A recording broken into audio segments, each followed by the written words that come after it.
Good evening, ladies and gentlemen. Listen, this is the end of 2023. Can you believe that? 2024 is right there on the horizon, and we are doing something that we don't normally do. We are live on a Saturday.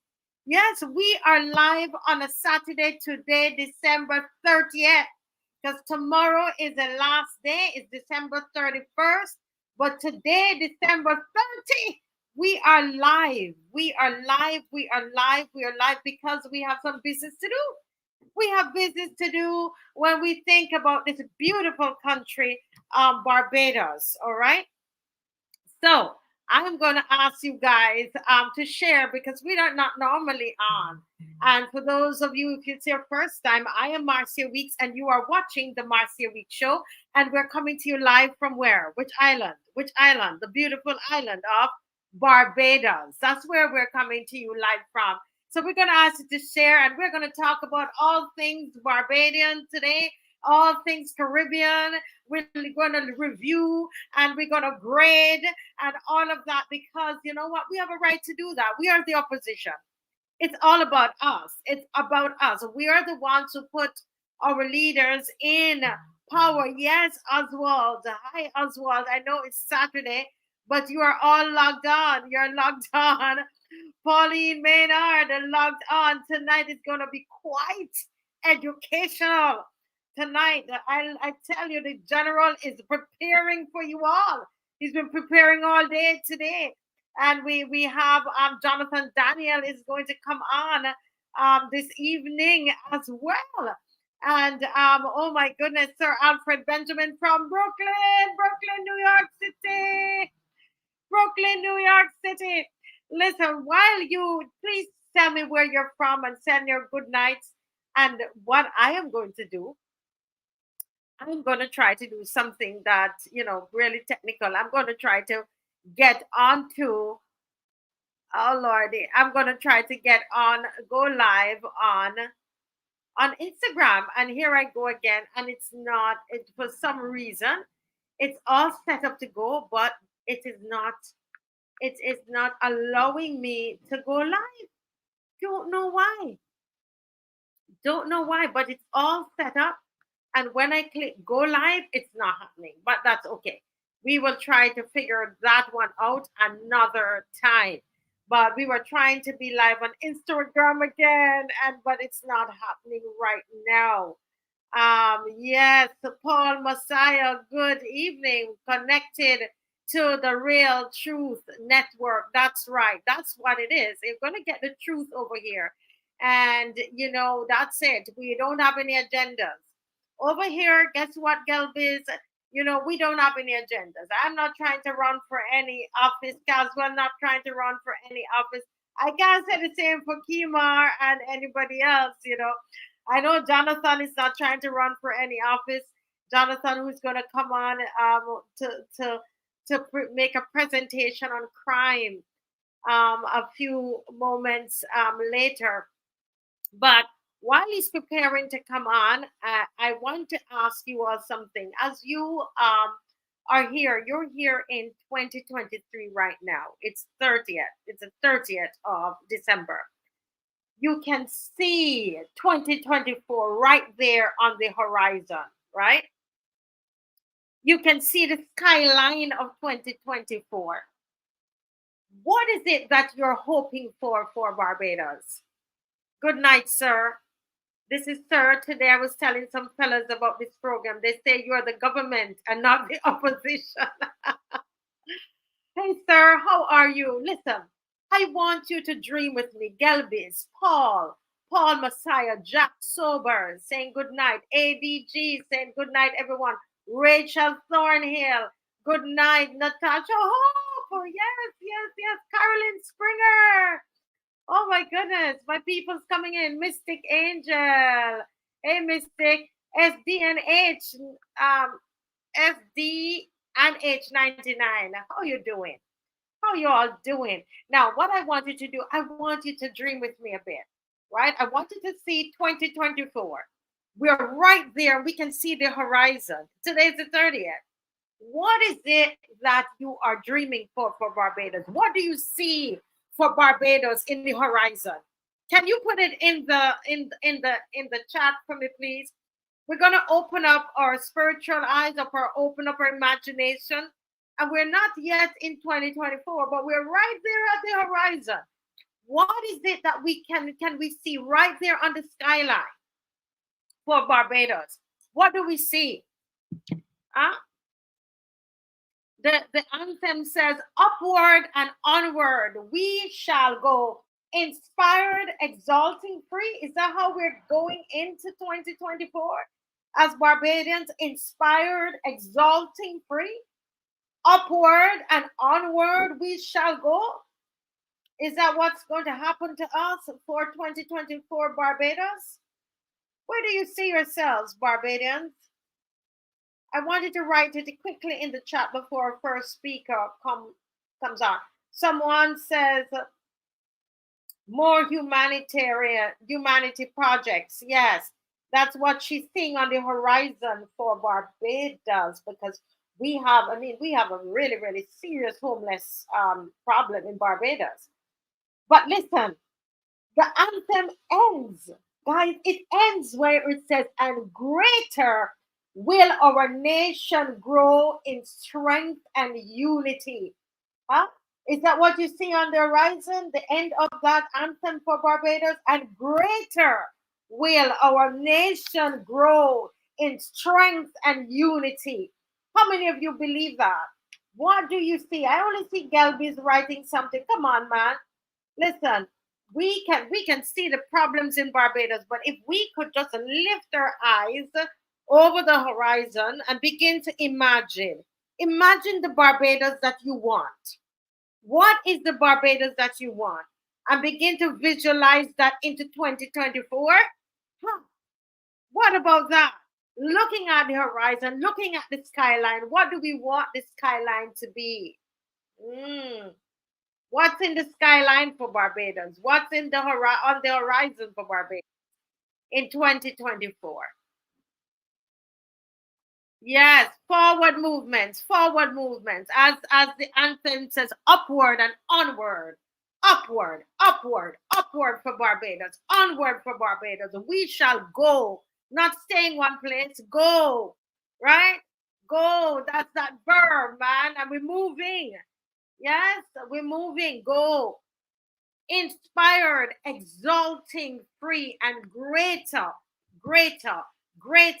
If you could think that Barbados was doing great under Barrow time and even under Owen Arthur, or whichever prime minister you felt that was doing great, the anthem says, and greater will our nation grow, and greater will our nation grow.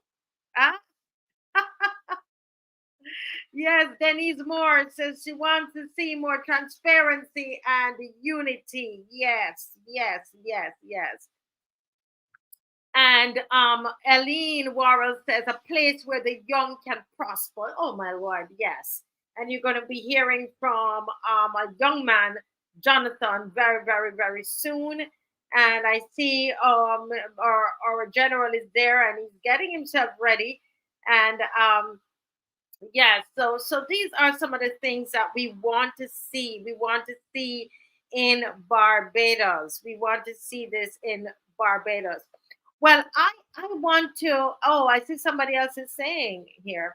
I see us as a people waking up. I love that, Gelbies. Waking up and becoming sovereign and free, spiritual as we should be. And she said, spiritually free as we should be. Yes, standing up. That's my dream for Barbados. That indeed. And we started out last year and with our marches. And let me tell you, I don't know if in the history of Barbados there have been ever been that many marches. Do you know for NIS alone we had 7 marches? 7 marches.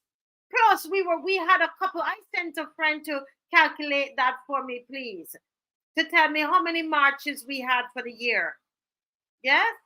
We had quite a number of marches, and someone might say, "What has happened because of these marches? Did it make sense?" Yes, yes. You know why? The opposition is going. You see how hot WhatsApp is. You see how hot WhatsApp is today. You see how people are asking questions now. You see how people are being bolder and speaking up. It's those marches, you know. It's those marches.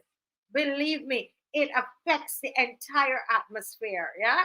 Yeah. Somebody say, I want an opposition. We want an opposition inside Parliament. We have one outside, but we want one inside. In strength and unity. Ah, seven is a good number, Gelby says. Now, just as I'm going to be introducing Jonathan at this moment, and I want you guys to share and to like. As far as I can see, I only see two persons liking this show right now.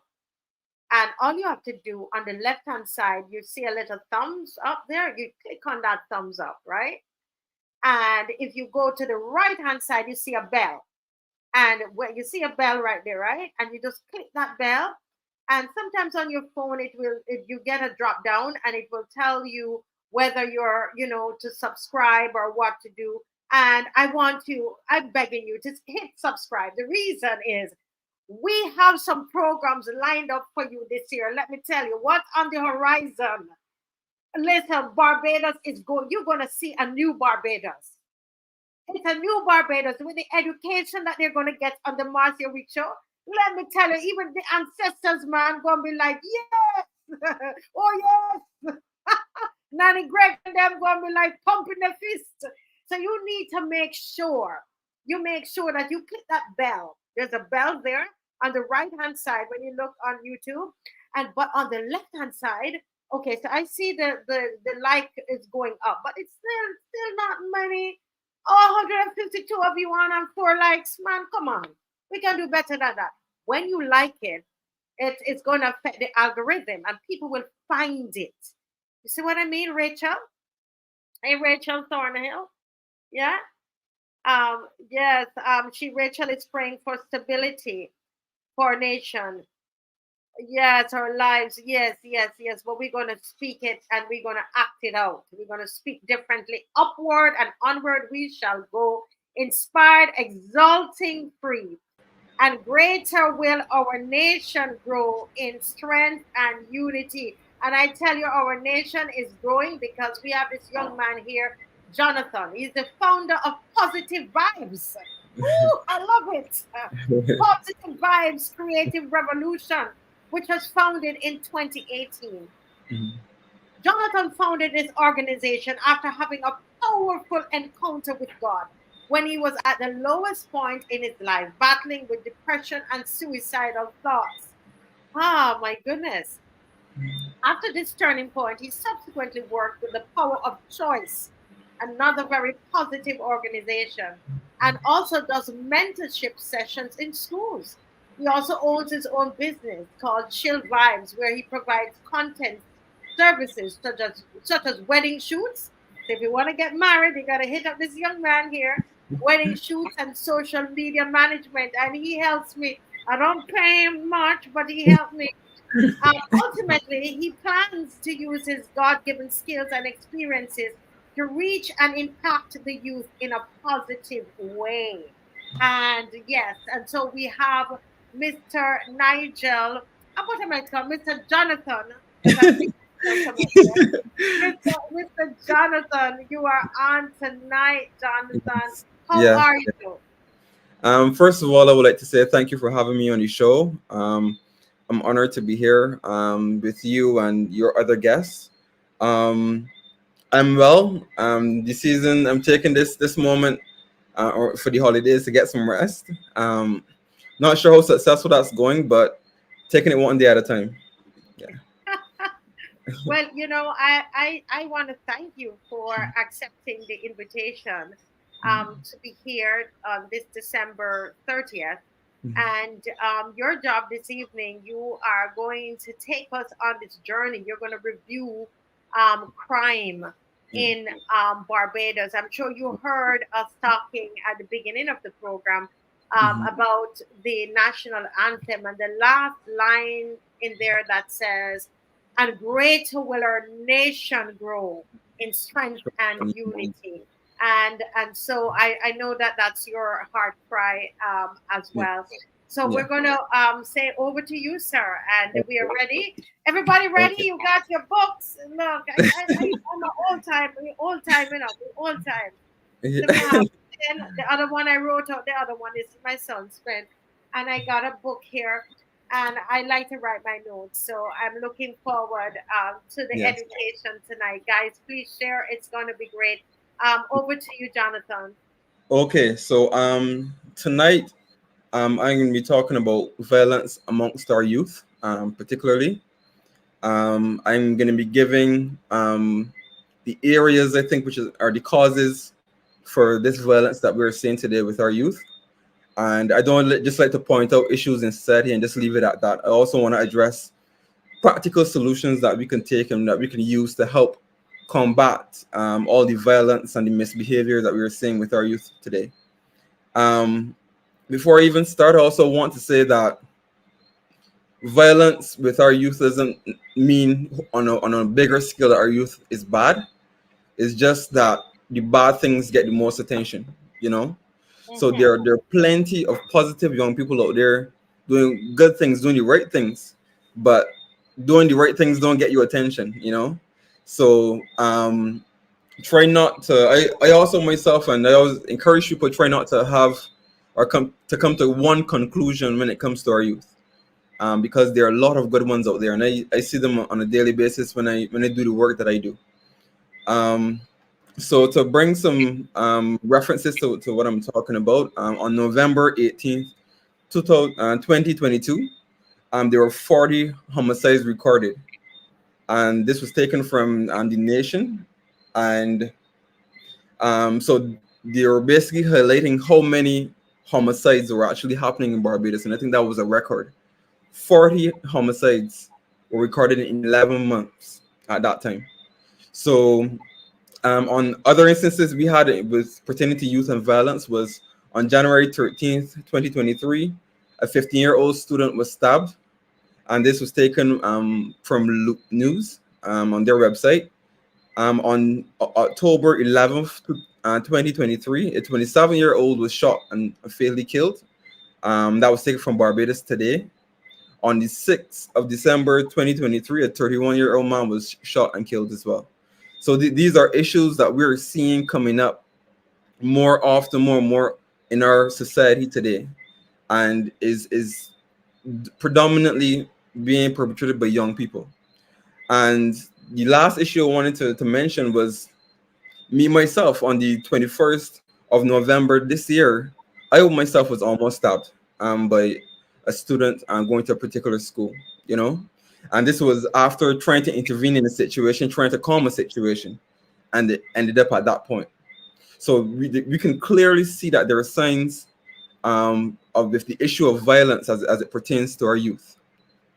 So what I'm going to be looking at here is what are the causes for violence in our youth today?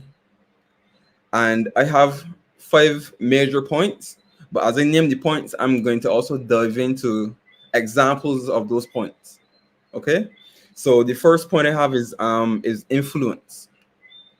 And influence when it comes to the youth is a very powerful thing, you know.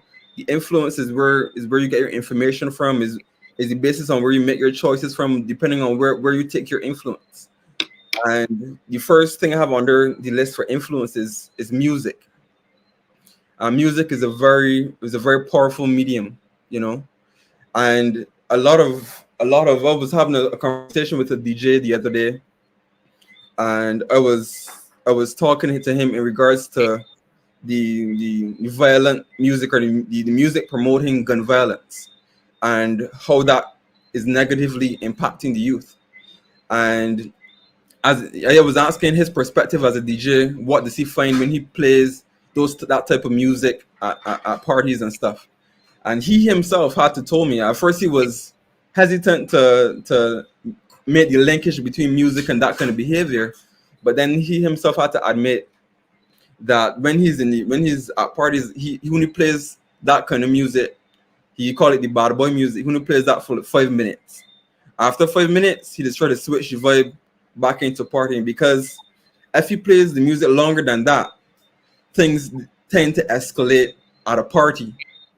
And this is a place people are coming to have fun and enjoy themselves. So it's showing you the power of music and how it can influence people to do things. For another example is even crop over. I see some crop over songs, it has instructions for women to do, and whatever it is almost as if the artist could say anything, and whatever he puts in that song, the women on the road would do on that day, you know. So again, there is a direct link to music and how it affects us. So that was one of the points. The other point I had was online. A lot of our young people are getting their influence online, and this is coming through YouTubers, this is coming through influencers, this is coming through social media. Some of our youth, they're not outgoing, they're not extroverted, they're more introverted. And you find with those types, they would more so stay inside and they would watch YouTube, they would watch their favorite influencers, they'll be on social media, they'll be on these things because they're not going outside, they're not socializing the regular way, they're inside for whatever reason, and as a result, they're getting their influences online. The next point I wanted to make after that one under influences was environment. Your environment does have a part to play in what's influencing you. What's your surroundings like? You know, what's your area? What's your neighborhood like? All of these things impact what is impacting our youth and where they're getting their influences from. The next thing I wanted to talk about was social. So the reason I separated social and online, even though online has social media, was because that's not everybody. There are some young people I've spoken to, and they don't necessarily are on WhatsApp all the time or Snapchat all the time. You know, they're maybe the ones who are more extroverted, who like to talk in person, who like to hang out with friends in person, those sort of persons. So the social environment, whether that may be in the home, whether that may be the neighborhood, whether that may be at church, whether that may be at school, their social environment. This is where they may pick up their influences from. And the last under that is the culture. So you could even bring it to us as Barbadians. There's certain things here that a Barbadian could generally agree upon, and that's directly linked to our culture. Our culture defines what we accept from what we don't accept. Our culture decides on what we do and what we don't do, you know. So a culture has a major part to play in the child's development and where they're getting their influences from. So for example, for a child that's getting their influence from the school environment, the culture in that school environment is going to dictate their behavior, you know, if that's where they're getting majority of their influence from. So the culture is a very powerful thing, you know. And the second point I had was lack of influence and lack of positive influence in particular. And the reason I have that as a point, because I believe a child's first point of influence is the parent. The parent is the first person that has the authority over a child. They're the child's first point of contact. Therefore, they will be the first person that child will be drawing their information from, drawing their tendencies, their behaviors from. So the reason I put lack of positive influence is, as we would know, a lot of persons in our society, or a lot of our youth, are coming from single parent homes. And with a single parent home, one thing that's there for majority of the situations is a lack of the father being in the household, a lack of the father being there. And that impacts a young person, because children have an innate deep desire to have a connection with their mother and the father. So when the father isn't there, that is going to have an impact of them, on them, sorry. And not just that, but a lot of the times, when the father isn't there, the mother now has to pick up the financial burdens as a result, and that may show be showcasing the mother working overtime, and now working overtime, she has no time now to spend with the child as much as she like to, So no, the child is just missing the father's influence, and not missing the mother's influence to know as well. And then that could link back now to why a child may end up getting a lot of their influence now from the online aspect of it. They come home, mommy or daddy in home, they may got siblings just there, and they may just go straight on the computer and be on there, live on there basically. So lack of influence is also playing a part in where the child decides to then get their influence from as a result of the lack coming from the parents. And another point to play into that, what a parent could maybe not be there to influence their child, is teenage pregnancies. When a teenager becomes pregnant and they may still want to continue their academic studies, they may have other goals and aspirations, they may still want to enjoy the youth. So when a child is brought to that situation where they may be in the home of the mother, but the mother isn't really there, or the mother isn't really a mother because she may want to go partying, or she may want to do whatever she want to do first because she still feels that she want to enjoy her youth. These are different things now that impacts and that affects our youth and where they end up getting their influence from. A lot of the children, as doing work in the schools and talking to the children personally, a lot of the children who are acting out and stuff, when they sit down and talk to them, they're having issues at home. They're having difficulties there. So that definitely has a part to play in the influence in our youth today, and why the violence is the way we see it. The third point I have is lack of emotional intelligence and tools. And what that is basically meaning is, how do you handle when things do not go your way? Emotional intelligence is when something could be negatively impacting you, but you know how to carry yourself regardless. You know how to deal with this situation in a peaceful manner regardless. And again, if what is around you is, anytime somebody disrespect you, violence, or anytime somebody say something you don't like, you can choose violence. Again, that shows that there's a lack of emotional intelligence there, that the person needs someone to come and sit down to talk to them, to show them and to guide them on how to deal with those situations. A lot of the guys who are the bad boys, they feel like they have to play into that role of being a bad boy because that's what is expected of them. And a lot of them don't know any other way of dealing with that. It's just like, I have to do this now. The person took it to this level, so I have to take it. I can't take that. I have to take it further. So so you can't, with a situation like that, you just can't tell a person, oh, don't choose violence. Just avoid conflict. No, you have to give them tools in what to do and how to manage those feelings or those emotions that may arise within them. Because in that moment of anger or rage, you may not be open to taking advice from anybody, or just saying no. The way you feel, you want to react, you want to respond. So you have to give person tools on how to handle those emotions when they arise.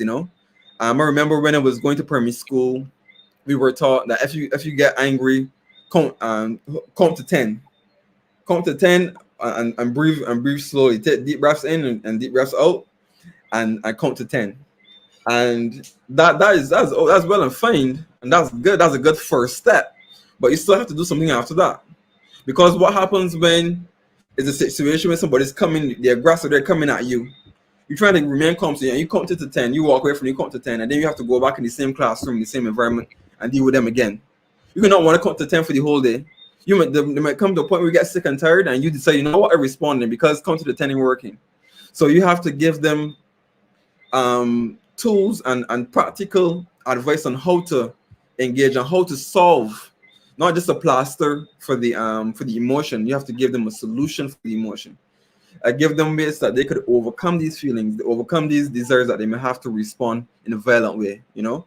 So that's definitely a part as well. And again, under that I have an example of love by the parent.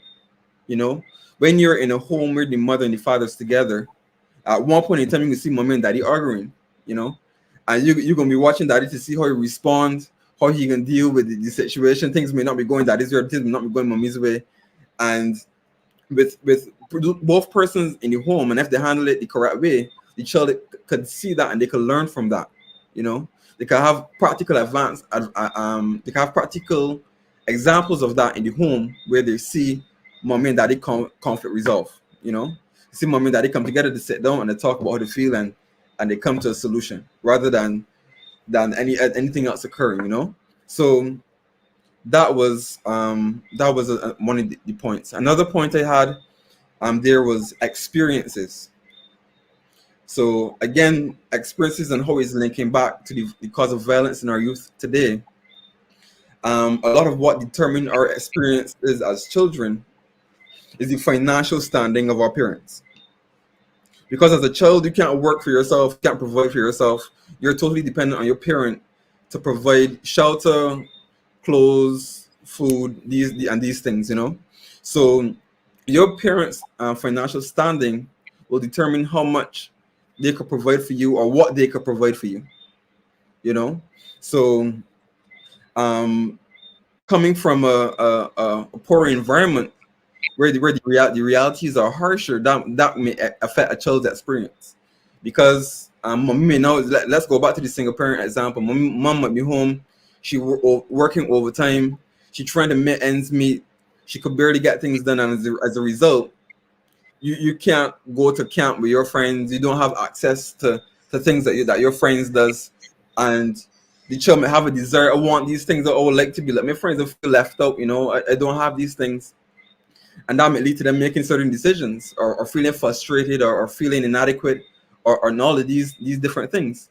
And not just that, but oftentimes when a parent is in a high pressure in situation like that, where she has to be providing paying for all the bills, feeding the children, doing all these things, and barely have enough, that creates a level of impatience, or a level of frustration. And a lot of the time that frustration is then taken out on the child, you know, because the child is going to be one saying, mommy, I want this, mommy, I want that. And then mommy can be upset, not because she already got all these things on her head already. It's, no, you come in asking for something, I can't get nothing for myself. So that, again, parents' financial standing affects the child's growth and development, what the child is able to experience, the type of environment the child may have, you know, as a result. So that was one point I had. Another under experience is childhood traumas. And one thing overall that I've realized after going to schools and talking to our young people and engaging with them is a lot of our young people are having grown adult experiences. They're battling situations or dealing with situations that even as an adult we would find difficult, you know. And again, it's coming from the harsh realities that may be happening at home. It's coming from the harsh realities that may be happening in your neighborhood. If there's shootings every day, if there's gang related violence every day around in their vicinity, a lot of these things that happen in our community affect our children, and it may cause our children to have personal experiences as a result of these things that may traumatize them. So under experiences under the trauma, I give examples such as rape, physical abuse, verbal abuse. All of these things have a huge role to play in the child's development and the decisions the child ends up making. And the last point is morals and values. So I believe morals and values is affecting our youth, and it could be one of the causes of the violence in our youth today, because of morals and values because of your religion. And religion, I don't, when people hear religion, very often people think about the church and these buildings and stuff, but that's not really what religion is. A religion is your way of life. So everyone has a way of life. Even if you're an atheist, even if you don't believe in God, you still have a religion. A religion is your way of doing things, your way of handling things, your principles, the standards you set for yourself. And that's your way of life, and that's your religion. And from the moment you remove God from that picture, and I'm going to be biased now because God is the one who saved me. God is the one who got me back on the right path. God is the one who took me away from that lifestyle and living in the world and stuff, and potentially making bad decisions. So from the time you take God from the center of that and you put anything else, it's going to be doomed for downfall. Nothing else can take his place in regards to striving to be the best person that you could be, or in terms of striving to have good morals and values.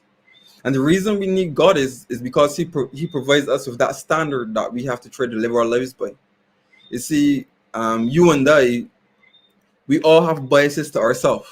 You know, we may see somebody do something that's wrong, and we'll be quick to point that out. But when it comes to us and ourselves, and we do something that's wrong, we have an amazing ability to rationalize our behaviors and our standards. And if we are the one that are dictating our morals and our values, then when we fall short of them, we may have in our mind a valid excuse or a valid reason for why it was okay to fall short. But when you have God at the top, when you have God in his rightful position, it doesn't matter the reason. You know right is right, you know wrong is wrong, and there's no excuses that you could try to come to God with to rationalize your behavior. You know what you did was not the right thing, you know.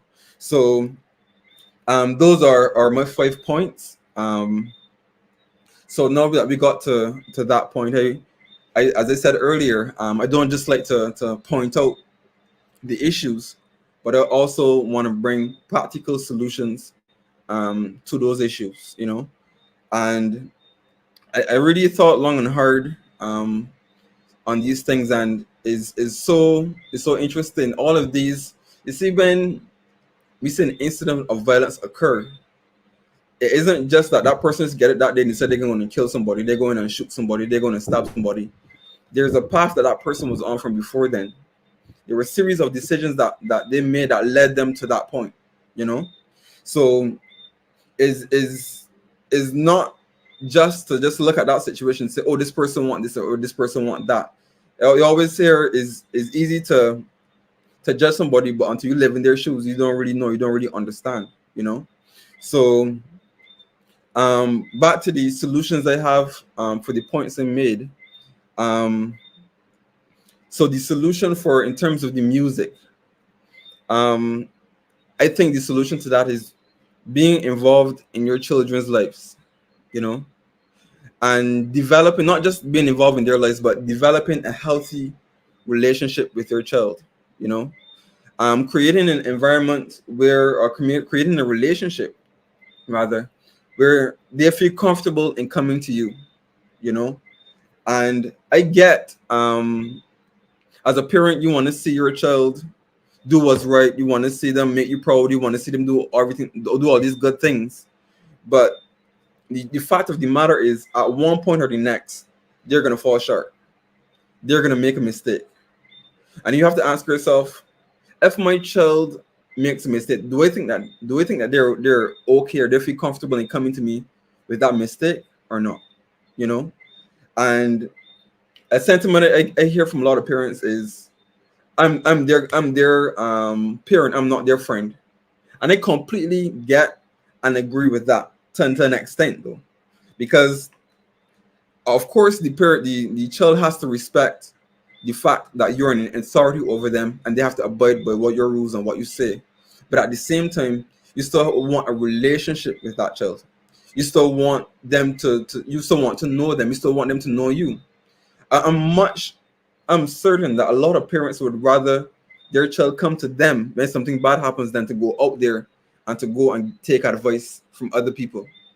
And for me personally, experiencing the single parent home and the struggles of my mom as she had to try to provide for us and stuff, I didn't feel comfortable coming to her with certain things. And my reason for not feeling comfortable and going to her was because I saw that she was already going through so much, and I didn't want to add to what she was already going through. She already has so much on her plate, you know.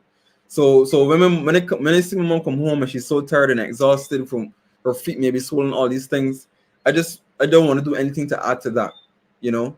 So there are all different types of reasons that children find or will find to not then come to the parent, you know.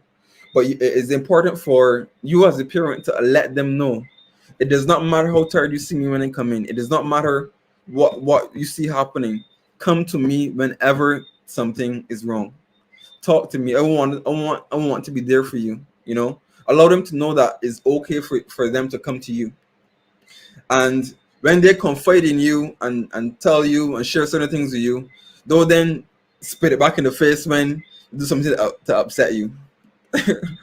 And that's another thing that I find that could happen in parenting situation where the child come and they were vulnerable, they went through something, they open up, they said they open it to mommy or dad and they share, and then the next day they do something that the mother ain't like, and the mother bring back up that thing and hit them, they're beating them over the head with the thing that they shared with them.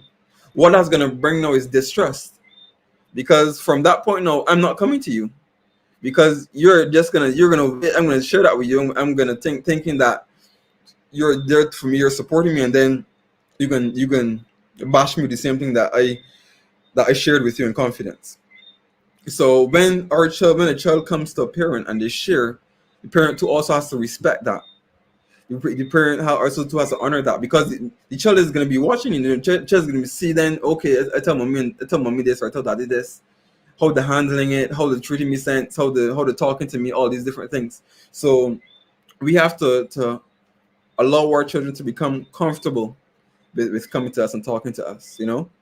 And the more important than anything else is to allow them to understand to always be honest with you.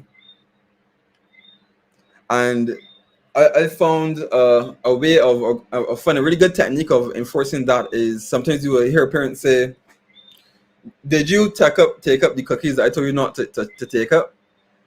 And then before you answer, if you tell me the truth, I ain't gonna beat you too bad. I ain't get as much lashes. But if it come clean, I can get a break. But if it don't come clean and lie to me, it's a different story.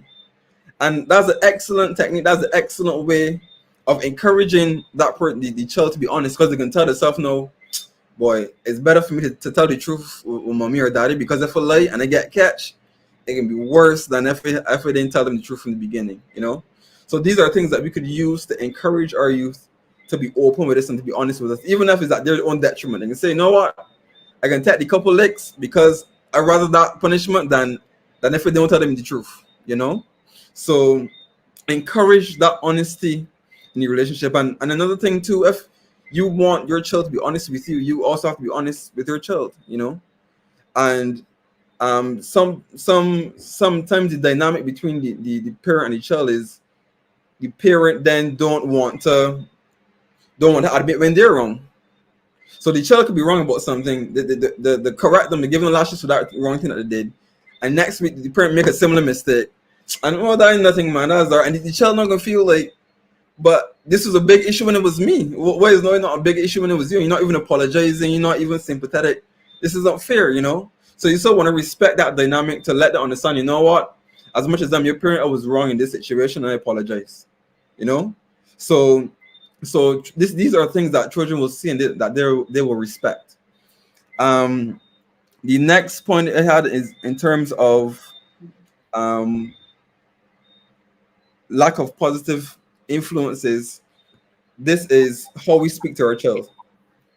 How do you scold your child? I think we may all have seen examples where a child do something wrong in a public setting, and the parent bless to blame the child and curse. Like, it's almost like you would think that they talking to an adult, you know.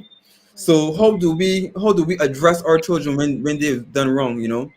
And that this is so powerful because we could either speak life into a child, when a child makes a mistake, that's a perfect opportunity that parent could take advantage of to teach them a lesson, for them to learn something, not just to embarrass them or to punish them, but that's an opportunity to get them to learn and to grow from the mistake, you know.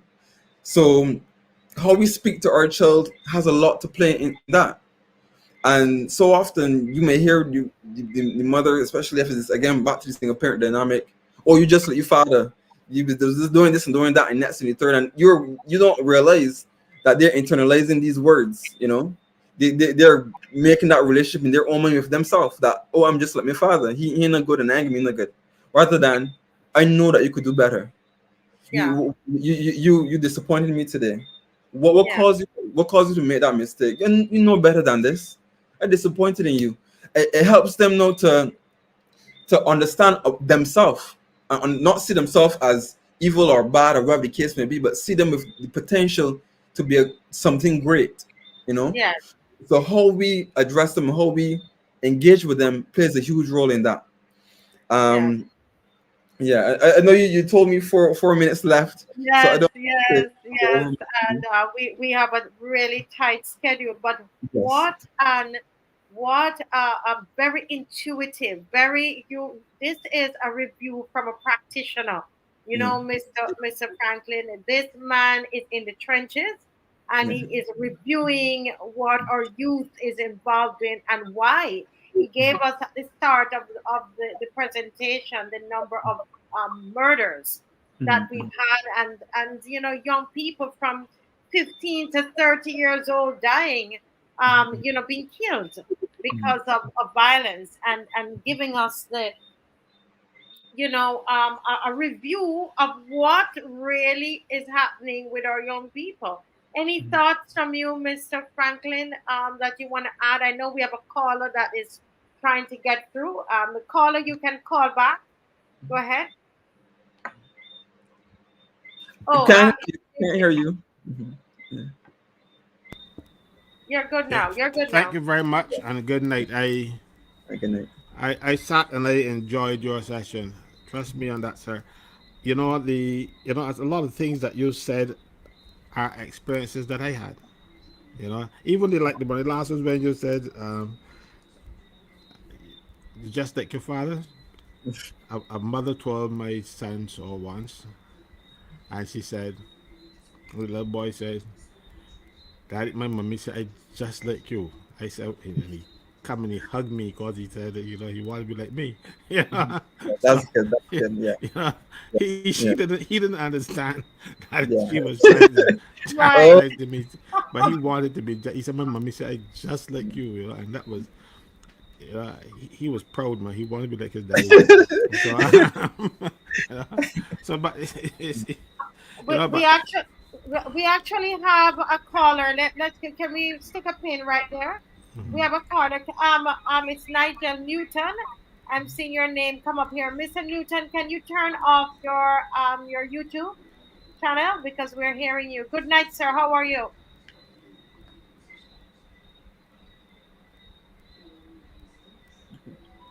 Okay, I'm not hearing him. Good night, Nigel. Yeah, yeah, good night, Marcia. Good night. Yes, I am with you. I'm hearing you. Yes, I'm sure you would have heard the presentation from Jonathan. He was giving a review of our youth, and from a standpoint of somebody who is involved with them daily through this school program, etc. What was your general thought about that? Oh, I think he is on point. Um, and I am pleased to learn of his concern about violence among the youth, because that is a very grave issue of national concern, and it is really good to see and hear young people addressing the issue of violence among the young people. And of course, that is particularly interesting to me because many people may not be aware, but I am a retired probation officer, and I would have interacted with many of the young people who were involved in crime and violence and so forth. I always try to I always tried my best to point them in the right direction, and I can say that I am very happy that I was able to make a contribution to the development of our youth and turn them away from a life of crime and violence. Yes. Yes. Well, thank you for your work as your retired probation officer. Let me tell you, we're all doing all that we can for this beautiful nation, Barbados. Now, I know you called to just give your general review of Barbados in 2022 to 20 um, to 20 in 2023. So you can go right ahead, and then we're going to go back to just chatting with Jonathan. Go right ahead, please. Yes, thank you. Well, generally speaking, I have been concerned about the state of governance in Barbados, not only in 2023, but from mid 2018. All right, but I would not deal with the area of governance tonight, in that I am hoping to make a presentation later on or later down at some point in time on the matter of governance in Barbados. My concern tonight really is about education, because I think that as a nation, we do not have a clearly defined philosophy of education. That's why we are having the tinkering and the knee-jerk reaction to the issues that are affecting our education system and students across the education system. Mm-hmm. I think that we need to have another look where we as a nation want to go and what we want to achieve, and look at our education system and see how best we can address the issues affecting the education system so that we can accomplish our national goal. Okay? And what makes me so concerned really is, I think it was sometime, no, about a year or two years ago or so, the Ministry of Education went into the idea of giving the principals of schools, employing principals by contract. And I was really concerned about that, because I have a number of questions that I would want to have clarified. Now, Barbados is a member of the Caribbean Single Market Economy, CSME, the British Commonwealth of Nations. So I am wondering if our membership of the CSMA and the British Commonwealth will make it mandatory for us to award contracts to non-nationals who are of the LGBT community. I also want to understand how such a move would on or undermine our sovereignty, one, our freedom to govern or manage our internal affairs.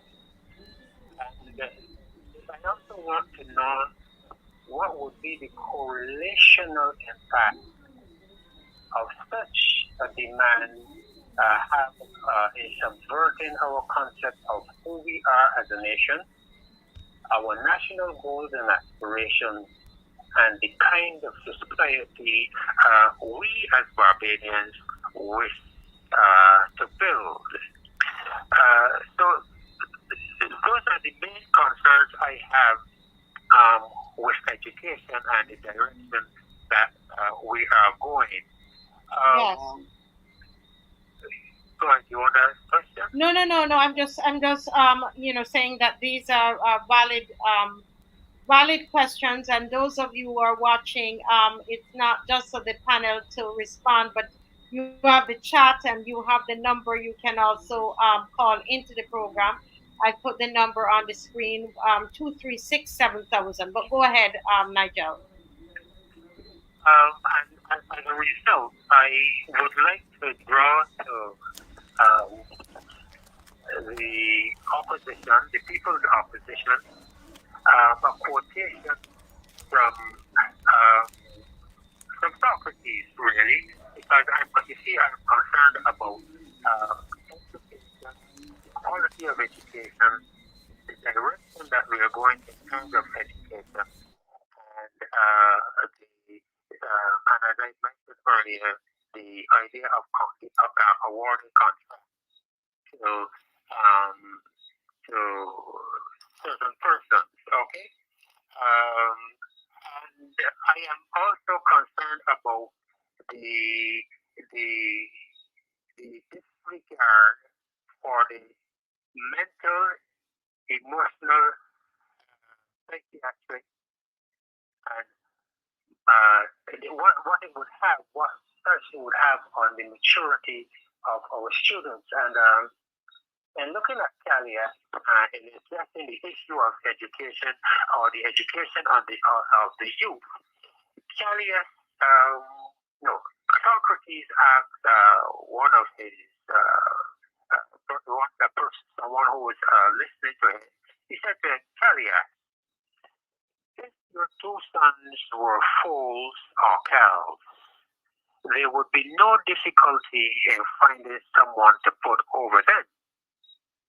We could hire a trainer of horses or a farmer probably who will improve and perfect them in their own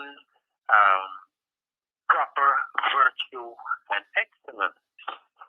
But as they are human beings, whom are you thinking of placing over them? Is there anyone who understands human and political virtue? You must have thought of this as you have done. Is there anyone? And I would like to relate Callias's or Socrates' concern with where we are headed and what we are doing in terms of education in Barbados. Yes. Okay. And the simple reason is that I think that out of Socrates' concern and discussion with Callias, I am suggesting that the caliber of the teacher and the nature and source of the values are critical in training and development of our children. And therefore, as a nation, we cannot disregard the impact or the correlational implications on the quality or qualities of the teacher. Yes. And the nature and focus of our educational curriculum. Thank you so much. Well, Nigel, this is very very deep, and I'm going to ask Nigel, what you call Jonathan, because it still connects back with the youth, to make a comment on it. And but before I do that, I know Mr. Franklin was making a point, and I'm sure he will make some comment on what you have said. Thank you for your contribution, Nigel. And we are going to sign off from you now, but I'm sure you'll continue listening to the program and hear us talk a bit about what you're suggesting and what are your concerns. Thank you so much, Nigel. Oh, you are most welcome. God bless. Bye-bye. All right. Okay. Yes, Mr. Franklin. You know, I've been saying for a lot of years that our biggest problem in Barbados is politics and politicians. Politics corrupts everything. Going back to 1981, there was a young man at the law school who was misbehaving, and the principal, a man I didn't particularly like because he beat me when he was deputy at Commonwealth for nothing, and I would never forget him for that. And he beat me for mutiny, he said. And I wasn't mutiny, it was best by me being poor, and I couldn't afford to lay down on the ground. And so I didn't have much regard for him. But thankfully, he left Commonwealth to become principal of law school. That's the best thing happened to Commonwealth as far as I'm concerned. But he went up there and he was trying his best, the way he thought. And there were some good things about him too. He wasn't all bad. And this youngster pulled a knife on him. He didn't say to the public, oh, he pulled a knife, I'm going to call the police. He take a knife from me, give a couple of lashes, you know. And a politician got involved. That principal lost his job as a result. He ended up getting a substantial award from the court. I was working in the Attorney General's office, and I used to pay those monies at that time. So I was pleased to pay it to him, even though I didn't particularly like him. But I felt his pain. He lost his job because politicians got involved. And then, in order to fix the problem, the government made sure they changed the Education Act. That's why we had the Education Act in 1981 that became effective in 1982. Changed the way principals dealt with the schools, changed the schools that had governing bodies to yard full politicians as chairman of boards, and everything went downhill from there. One time the principal would carry in the office, and I gave a couple of lashes, and that used to be, you can't go home and tell your mother anything, because if your mother know you went to school and get lashes, now she can get some more too. So that was my predicament. I couldn't go home and tell you that I get beat, because she didn't want to hear what I get beat for, you know. So I had to keep things like that to myself. I remember going to Commerce years later, and I go to the principal's office because he had an industrial relations problem, and he asked me to come and sit down. I said, where's my chair? He said, what chair is that? I said, that's the chair that you used to put your hand in when you got master and cut your back. So he said, he don't use that. But but the same SANTIA that we want to talk about later told the people, if you lash the children, they should call the police. And children got empowered. You know, the teachers can't hit me, teachers can't tell me anything, you know, and you go and stand up in teacher's face and you're a man and you're a woman now, because the only thing that teacher had against you was a little bit, and even if they got a bit more, they can't use it. So politicians not understanding how because they don't have any training in anything, because you do not have to have any training to be a parent. You just got to be fertile. And yeah, so when you get children and you're a politician, all of a sudden you become an expert and you start telling people how to do things. People who have been trained to do it are overshadowed, their views are not heard.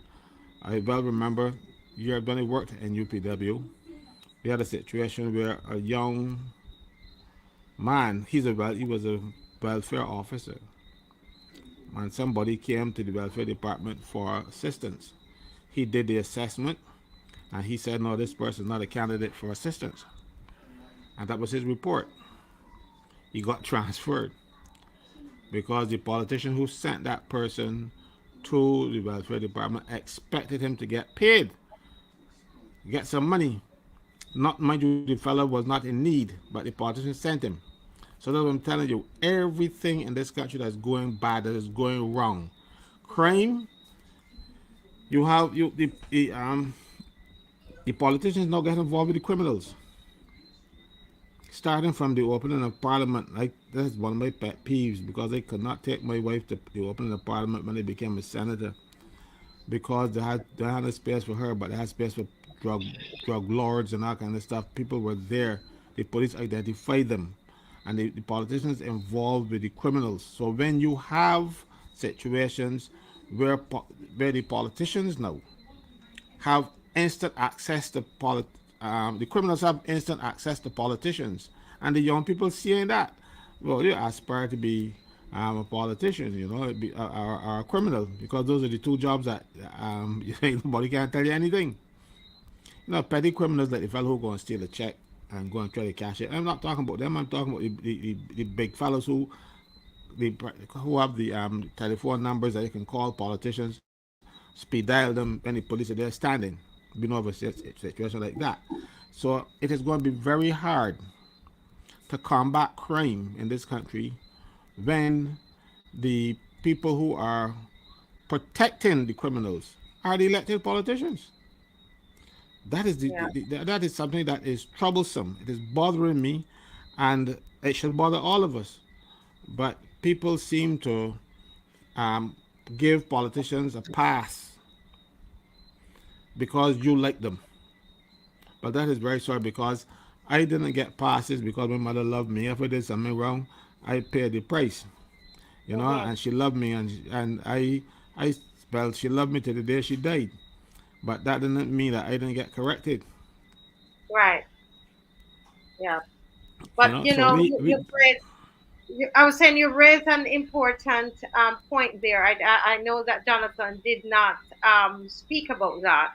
We talked about the influence, lots of different influences, but we never talked about what's happening in our country politically as well, and children seeing some of our some of our politicians, not all, involved with and intimately involved, but some cases and some cases are kind of under the table involved with criminal elements. But Jonathan, we just have a few more minutes, and I just wanted to ask you to comment on both what Nigel just shared and what Mr. Franklin says before we close off this segment. Okay, you're muted, Nigel. You're muted, Jonathan. Yeah. One second. I agree with what I heard Nigel was talking about in terms of the school and its role that it has to play in terms of our youth. Um, Again, going into schools and talking to a lot of the children and talking to counselors and stuff, some of the issues that counselors have to deal with is so much, and is as far as I know, is one person for an entire school. So the support system, there's only so many hours in a day one, and there's only so many students that can fit into that time slot. I go there to speak to the counselor sometimes, and I can't even get to speak to her because there's just so many students going in with issues, and those are the ones that are comfortable enough to even go in to talk to the guidance counselor, because they got some children that going through stuff and then going to the guidance counselor either. Um, so I do agree that work needs to be done in schools in terms of the infrastructure and what support systems you have in our schools to help deal with these issues, because at the end of the day, if a child is showing aggressiveness and they have violent tendencies, sending them home for a couple of days is not going to solve the issue, especially if some of these incidents between children are long lasting, where it was from year one last year to this year. No, it escalated. No, it become a big thing now. So we need to find proper solutions to handle these things within our schools, whether it be to have external resources available to the children, whether it means building in within the school itself more infrastructure to deal with these situations, And in regards to what Caswell would have said, that do kind of links back to what some of the points I was making in terms of the environment. Remember, I mentioned the home, the community environment that that child is in. You Yes. know, I remember being at the school one day, and before it was even in the news, one of the children at school, one of the fellas, he got a call. One of his boys, or one of his dogs, as he would call it, got shot and got killed. And he was getting the news, and this was something that wasn't even on CBC. One of the other block men probably called him and told him what happened, whatever the case may be. And he was offset for the whole day, you know. And it used to go to him, you approach him, you tell him the wrong thing, something could easily happen because his partner just gets shot, wherever the case may be. And then you have other incidents where um, there's an altercation in school, and then after school, a gang of fellas come up at the school to beat up whoever come to represent for their gang member, whatever the case may be. These are things that has happened, that I've seen happen in our schools, you know, and the sentiment of it is okay, because when you see a politician come on, you block and get the drug lord, the drug man, the weed, or whatever the case may be, and go off. What message is that saying? That these rules exist, but these rules ain't really mean anything, because once all you have to do is know the right people, and you can make things go away, you know. So these things, these send powerful messages to our young people when they see these sort of things happening. Whereas, again, like from my sentiment from the youth, I don't really think they're really interested in in politics anymore. And our youth aren't passionate about politics like one time before. They more so want to be the man on the block, because the man on the block is who got the respect. He's who got the followers and thing, you know. So that's what our youth is looking at. They want that sense of loyalty and that sense of trust between their people, and a sense that that's what they think they're receiving when they join these gangs, when they join these blocks and stuff. But that's not necessarily what it is, you know. Mhm. I Marcia, can't hear. you Okay. Yeah, yeah. I was saying, very well said, Jonathan, and I've kept you way over your time. I Mhm. want to thank you so much for being with us here this evening. Another young, shining example, young Barbadian, saying upward and onward we shall go. Yes, Yeah. and we are inspired and we are moving forward. And as you said at the start of your presentation, that we should not just focus on the young people that we see in the news that are doing all of those, involving the crime and the violence, but there are lots of young people like yourself Yeah. and KEMAR, and even the young man who was on last night, Theory Gittens. So there are many more, many, many, many, many, many more. And we just want to salute you all tonight and thank you for being here and giving your insight. Thank you so much. Mhm. God You're more bless. than welcome. You're more than welcome. Yes, thank you I'm so much. honored to be here tonight. Yes, thank you. God bless. And Easy D is saying, great analysis, Jonathan. Yes, it was very deep because he's a man who's involved with the young people. So, yes, really excellent, really excellent. We just, don't you love to hear these young people, General? yes, you know the joy in my heart, because at one stage I was starting to give up, because every day you see young people fighting on the blocks, you're fighting on the street, you're fighting in the bus stands, you're fighting all over the place. And the positive young people were not coming out. I was not seeing them. You see, good news does not sell, apparently. And so the people who were doing good never got, they weren't getting the kind of attention that should be out there to set examples for the other people like them. You know, you're not seeing, like, for instance, the guy who got killed here recently, or and thrown in the well. I only know of his exploits now that he's dead. You know, Mm-hmm. but from what I've been hearing and what I've been reading, he was an example for young people. You know, I only know that now that he's gone. But you hear about the people who do the stabbings, the people who do the throwing rocks at the players, you do all them kind of things. Yes. Our media needs to highlight people like Jonathan and Thierry and those people who are positive examples for other young people. I was not seeing it. I was getting a bit disheartened, to tell you the truth. But no, Marcia, this show has really opened my eyes to see the young people. When I saw you remember the first night we had the young people on there, my band, the still Yes. feeling so good. It's funny because I said, well, oh, good. At least there's some hope for this place. Because when you get politicians who maneuver their friends into positions and get them into parliament, that most, if you look into the House of Parliament right now, you can't find two people to match KEMAR. KEMAR is 29 years old, and he is head and shoulders above the entire parliament, up to and including the prime minister. But he was, and they knew it, and that's why they tried to attack him rather than promote this man and say, well, this is a fellow for the future. They want to bring their friends and family in, and next thing give them awards and all kind of stuff for doing nothing.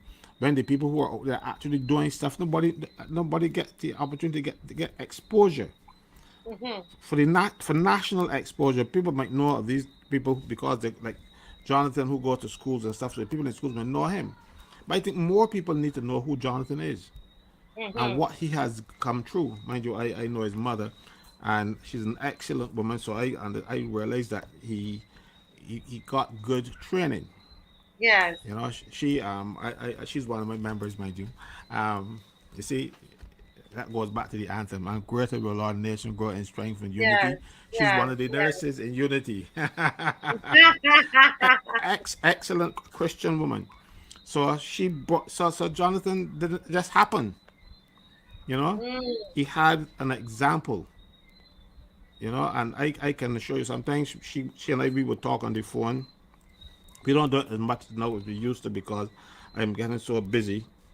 But she's somebody that you can listen to, and if she imparted this type of knowledge and things that she tells me to her children will go far. And now I'm seeing Jonathan. I didn't know him; I just knew her, and I can see how he became the way he is. Because he had Wow. a good upbringing. Wow. That is lacking in Barbados, because if you go back to the case with the young man in the minibus, when the woman spoke to him, the father tell him some curse words to tell her. You remember? So Yes. so we have that. Now if I had, well, I remember one day I heard my mother saying that I don't curse. She was telling one of her friends how I don't curse. Well, she go onto her grave and she would believe that because she never heard me cursing. You know what I mean? But I was proud that she was telling people that I don't curse, because I never curse in front of her. It was nothing but children curse in front of their parents. Parents tell people what they say to you, but that's not the thing to do. Yeah. That's not how you respect people. Young people don't go to church now. One time when I was a little fella, church was there. You had to go. Right. No, Right. no, but now even the priests now want to be politicians, and forgetting that who they're supposed to be serving. A lot of priests in Barbados now serve the politicians more than they serve God. So everything is going haywire, and that is why our children, and that is why crime, because crime doesn't have any just one factor. Because people say, oh, we got unemployment, so the people go and thief because they want to go and support the children. That might be one Yeah. aspect of it. Yes. But and not even a major aspect of it too, because a lot of our people still have good moral upbringing. So when they're hungry, they hush them up and keep quiet, and and do without. Yes. It is Yes. the ones that have the other influences and didn't have the good upbringing that would resort to crime. So it is not the unemployment alone, mind you. That might be a factor, but it is not that. It is your upbringing. It is your socialization. This is everything about you. When you socialize on the block, and you smoking this crap, and the fellas giving you some and giving you the gun to hold because you are young and they can't lock you up. I remember when they decided that you're not going to hang people who commit murder at age below age 18, First person that got killed in Barbados was a policeman. By after that, by a 17-year-old boy. I think the policeman was Marlon something. Can't remember his last name now. But the people realized, oh, good, we can shoot the police now. You see, all you had to do in that case was to say to make a policy that you will not hang them. You didn't have to go there and make it law. Mm-hmm. But when the fellas knew what the law was, boy, the drug men and the other criminals gave the young men the guns to go and shoot, and they Oh stayed in the my background. God. Yeah. And it's a little of that that is going on. We see the ages of the young people that are involved Are in getting the killed. crime You in know, this and nation. mind you, at 18, at 15, 16, 17, I was a first class shot. I can shoot, but I was trained how to do it. I was a cadet. I also then I became a soldier, and so guns don't kill people, by themselves. Mm-hmm. And if you Yeah. don't have the kind of upbringing and the training, if you have a knitting needle, you will kill somebody with it. Mm-hmm. And that's the Yeah. problem in Barbados. Yeah. Yeah. Mr. Franklin, I'm seeing KEMAR coming in and settling himself. I'm just gonna give him a couple moments. I know I'll be ready for him a bit early, so he needs to message me and tell me if he is ready to be on in the next 2 3 minutes. Just let me know. But I want to say to everybody who's on, those who are on, I want to hear what is your grade if you are grading the government on their how they have handled crime and violence for 2023. What grade would you give them? A grade from A to F, and say why. So you have a couple of minutes to do that. And I know I have this topic on the screen says Barbados in review broken laws and promises. Did SANTIA Bradshaw break the law? We're going to deal with this last. We're missing a speaker tonight, so I thought I had to move Mr. Franklin up, but KEMAR came on early, so we're gonna put this at the end, okay? But we're gonna deal with this topic here. This topic, broken laws and promises. I must say that that came from one of our opposition members, who watches religiously. I'm told, that sent this message. It didn't send it to me directly, so I want to give them the shout out for it that they came up with that. I like it. Broken laws and promises, and that's Mr. Franklin's area that he's going to deal with. But I'm seeing people are saying, okay, you giving them an F, the government an F for crime and violence, and why? Can anybody tell me why? Steve Moore said failed. F grade on crime.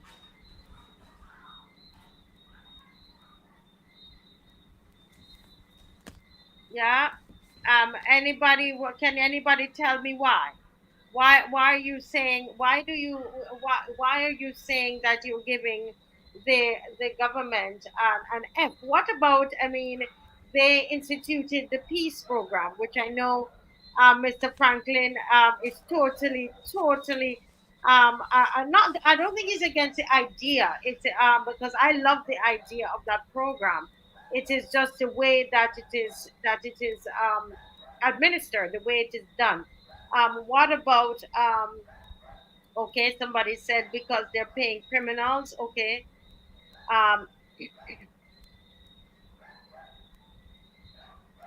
F grade on crime because the courts are dragging their feet. No, that's a good one because there's no real justice, and the criminals, they know that it's going to take a while before justice is really played out. Somebody said F because the government is the biggest criminals. F for, failing families that leads to the dysfunction we see in the society.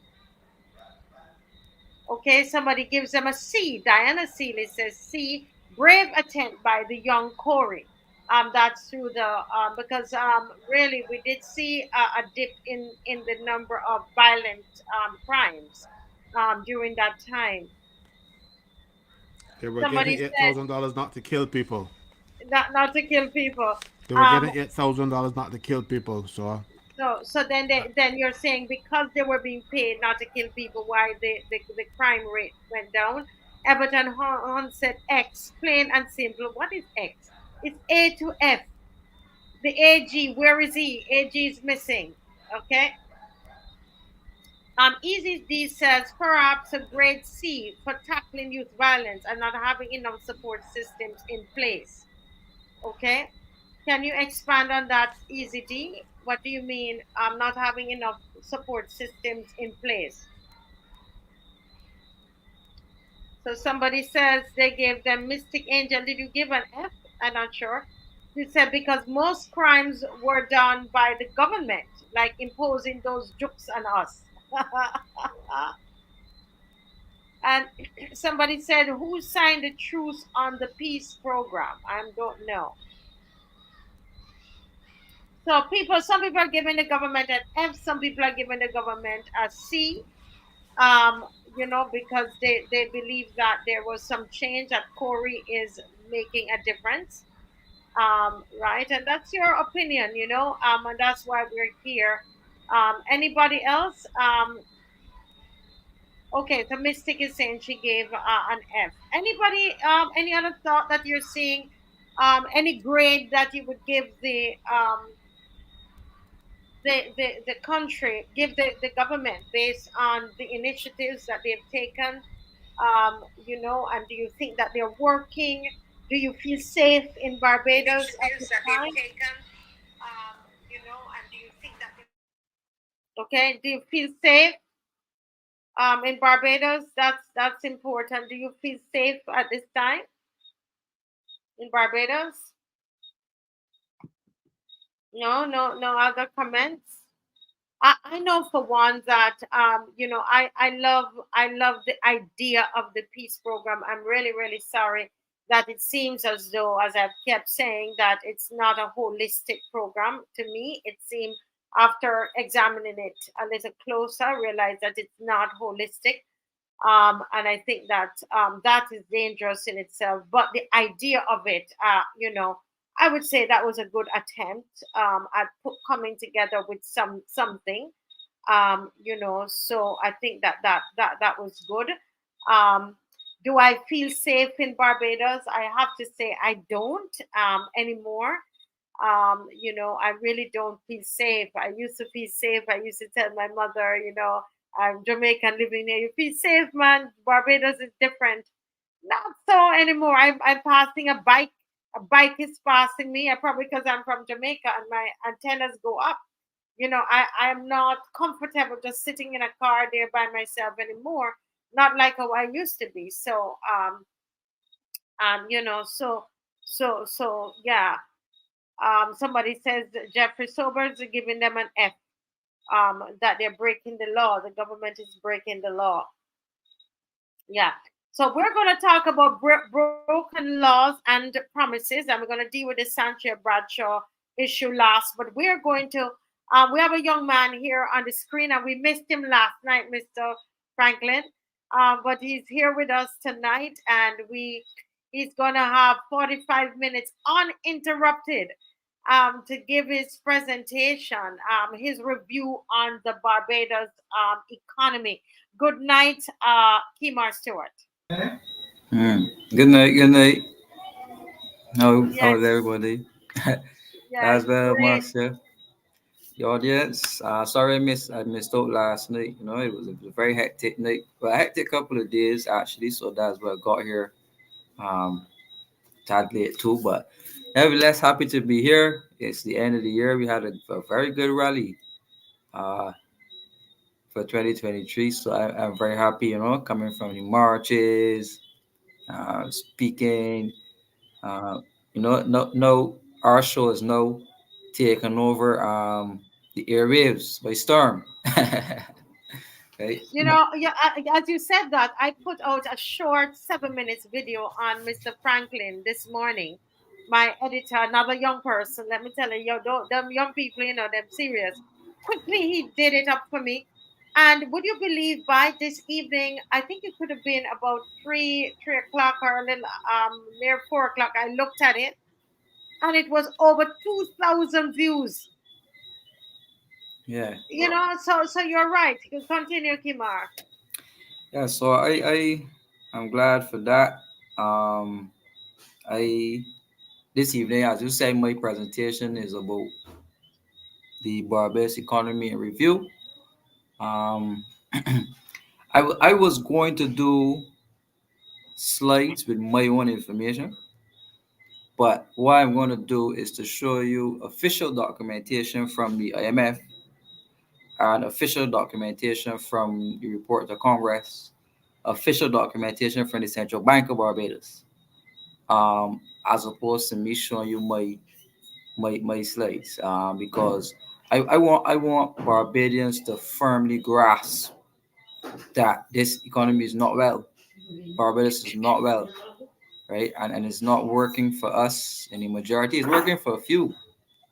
You know, we got a situation where there seems to be a kickback scenario going on, and we also have scenarios where other ministers have been involved in questionable scenarios, but the prosecution seems to be never happening. And if you have Darren Donny, a man who was relieved from the police force for allegations of wiretapping and phone tapping, and he's now back in the government as a consultant, and he's now the head of the anti-corruption unit. And this was a man that was fired for wiretapping, you know. And a man who was fired for wiretapping is now the head of the anti-corruption unit in Barbados. So if he investigates, if he investigates her, we all know what's going to happen, right? Yes. So I guess I could jump right in now. Um, I'm going to start with the report of the IMF. So I'm going to show my screen here, to the people so that you can see um, things. So I'm going to go through, not the entire thing because it's fairly long, right? It's very, very long actually. So I'm going to go through it and show you exactly where I am coming from with this one. Just give me a chance to get it set up properly here. Oh shoot, wrong one. All right, just give me 1 second. 1 second. Yes, while he's doing that, guys, good evening to I see a lot of people have joined us. We started off with 150 something persons. Now we were over 300.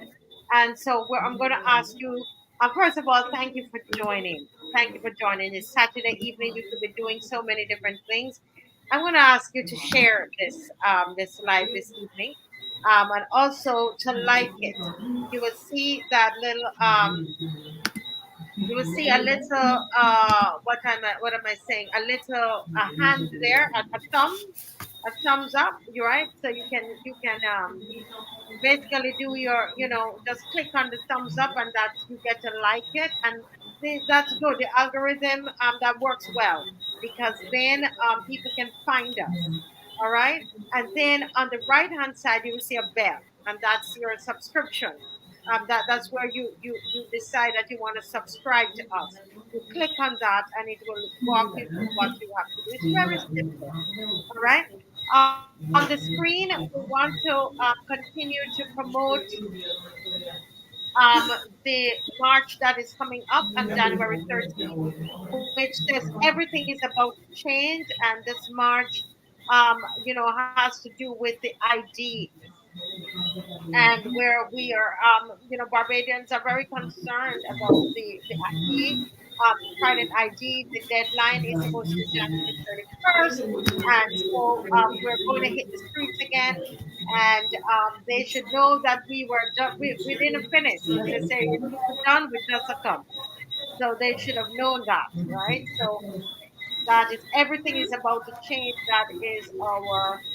Um, that is our march that is coming up. Massacre Park, 10 o'clock on December 13th. All roads lead there. Come up, guys. We've got to let them know how we feel. Yes. Are you ready, Kimar? Yeah, very ready. Yes. Yes. Go right ahead. Hey. Yeah, so I'm gonna put it on my screen here. Tell me when you can see it. You can see it. In here, tell me when you can see it. Right. So my screen here should have. You can see something about the IMF, an official report from the IMF.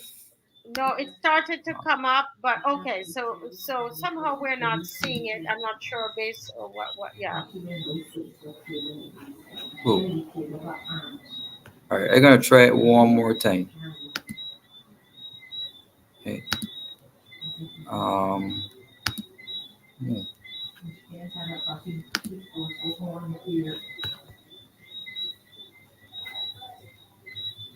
It started being added, and then we didn't see it. Whoa. All right.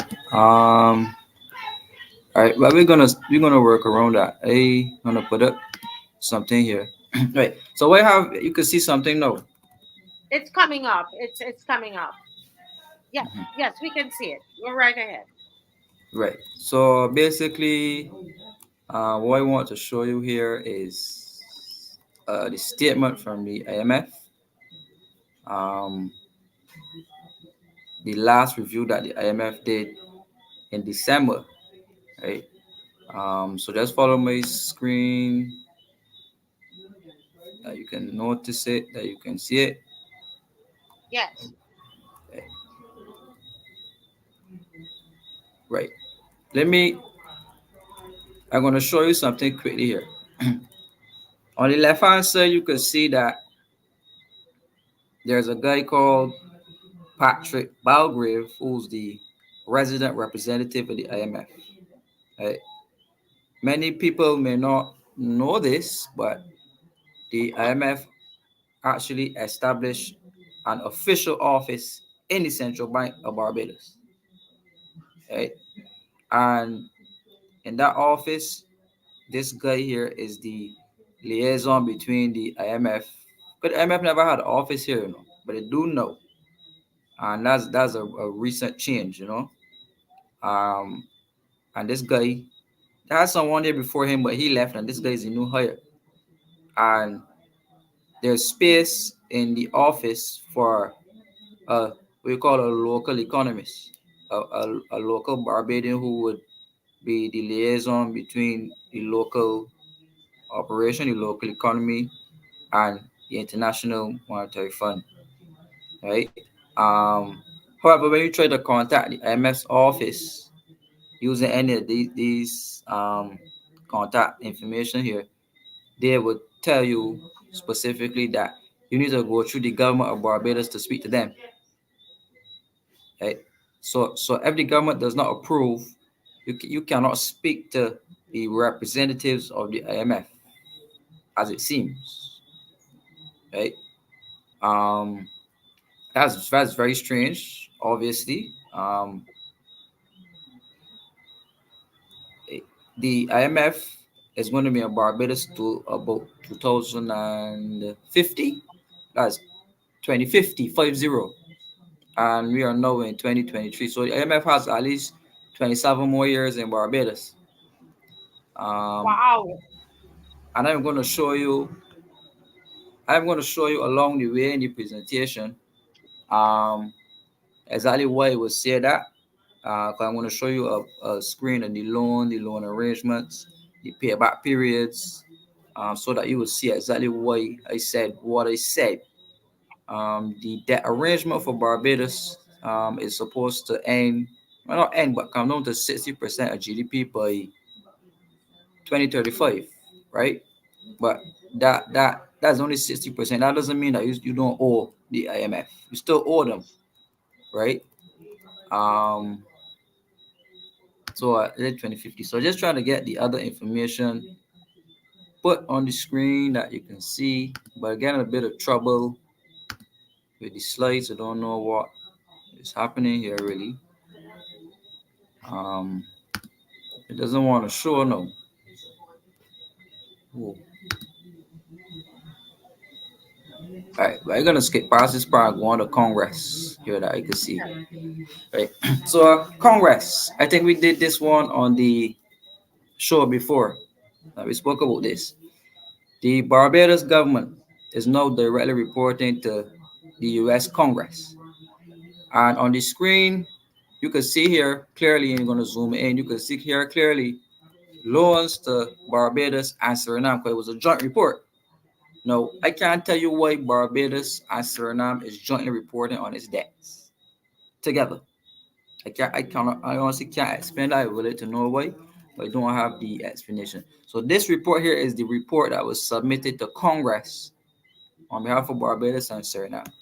The reason why Barbados is reporting to Congress is because we owe the IMF, basically, and the IMF is a institution mandated on the way you see here, which is called the Dodd-Frank rules, right? The multilateral system that the Prime Minister now is out there championing reform for, right? So the IMF, the World Bank, the IDB, the European Investment Bank, the Dodd-Frank uh, rules would impact on them, right?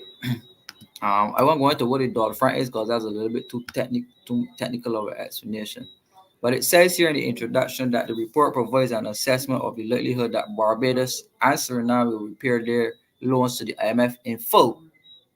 And the report is required by Section 1501 of the Dodd-Frank Wall Street Reform and Consumer Protection Act. It says both countries meet the reporting criteria specified in that specific legislation and both receive loans at a time when the most recent data established their public debt to GDPs were greater than 100%. Right? And neither is eligible for assistance from the International Development Association because your debt was definitely too high. Right? So you would hear Kevin Greenidge, Marsha Cattle, everybody saying that we got to focus on debt sustainability and reducing debt. Now, when you reduce the debt, the government is seeking to have benefits like grant assistance, right? Um, so you would hear the Prime Minister saying that Barbados, as a developing country, has to borrow under the conditions for a developed country because we don't qualify for aid based off Barbados does not qualify for aid based off the fact that our uh, per capita income is too high. Per capita income is basically like the average earning rate for like what the countries earn on average, right? Um,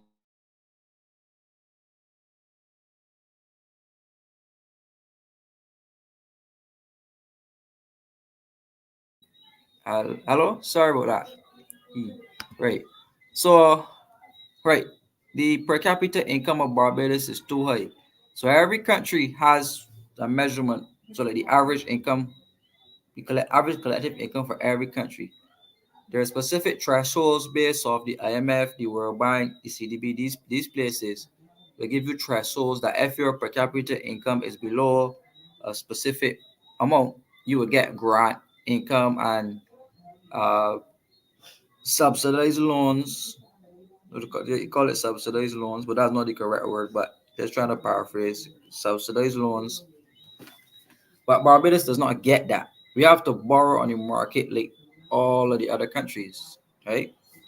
So when us having that particular debt profile, the IMF is the only institution that is lending Barbados any money. So you could search around, look around, research it, whatever. Besides the Chinese government and the Canadian government, the IMF is one of Barbados' biggest lenders, the IDB, the CDB, the multilateral banks, which countries like America has major stake in. Right? So all of these are factors why Barbados now has to be reporting to the US Congress. Right? So when people speak about moving away from trade with the Barbados moving away from trade with the US dollar and us doing less US transactions, that's a myth. That's not going to happen anytime soon, because you clearly see now where we're at. So the Prime Minister has to go to America quick regular now, Washington, to meet with Joe Biden, to meet with Kamala Harris, to meet with Congress, to meet with all of these different people, because America has one of the biggest sheer percentages in the IMF. So therefore, we don't have to go and report everything that we do to America, right? We keep speaking about sovereignty on the show. That's what we call loss of sovereignty.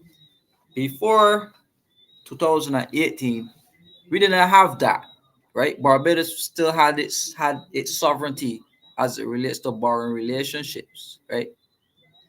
We didn't have the conditionalities, and I'm going to get to those in a bit. We didn't have the conditionalities that we have right now. We had before. We have some really strange conditionalities, like reforming the NAS and cutting state-owned enterprises and doing all of these things that don't necessarily benefit the people. We can clearly see why here, because again, Barbados has to go to America, to Congress, to put basically a portfolio before them and the IMF that they would approve. So that is why Chris Sinclair now works. That's why Chris Sinclair now works in Washington, right? And he's there negotiating on behalf of the entire Caribbean. He's here negotiating on behalf of Canada and other places, because there was a vacancy for the job because of the arrangements Barbados entered into with the IMF and Washington and Congress and these people. So he's the liaison man between America and the Caribbean, Barbados and the Caribbean. Barbados being the main point to our prime minister, and we saw it with the jobs as well, where Barbados was the main collection agency for everything, and then we would distribute out throughout other Caribbean countries, right? So that's mainly why Mr. Sinclair is there, right? So just giving you that background. So Barbados went to Congress and said that they completed. Sorry, trying to scroll down here. Right. So Barbados went to Congress, presenting their thing. So it says here clearly, I hope everybody could see. It says Barbados has struggled to break free from a vicious cycle of low or negative growth since 2008, 2009 global financial crisis, right?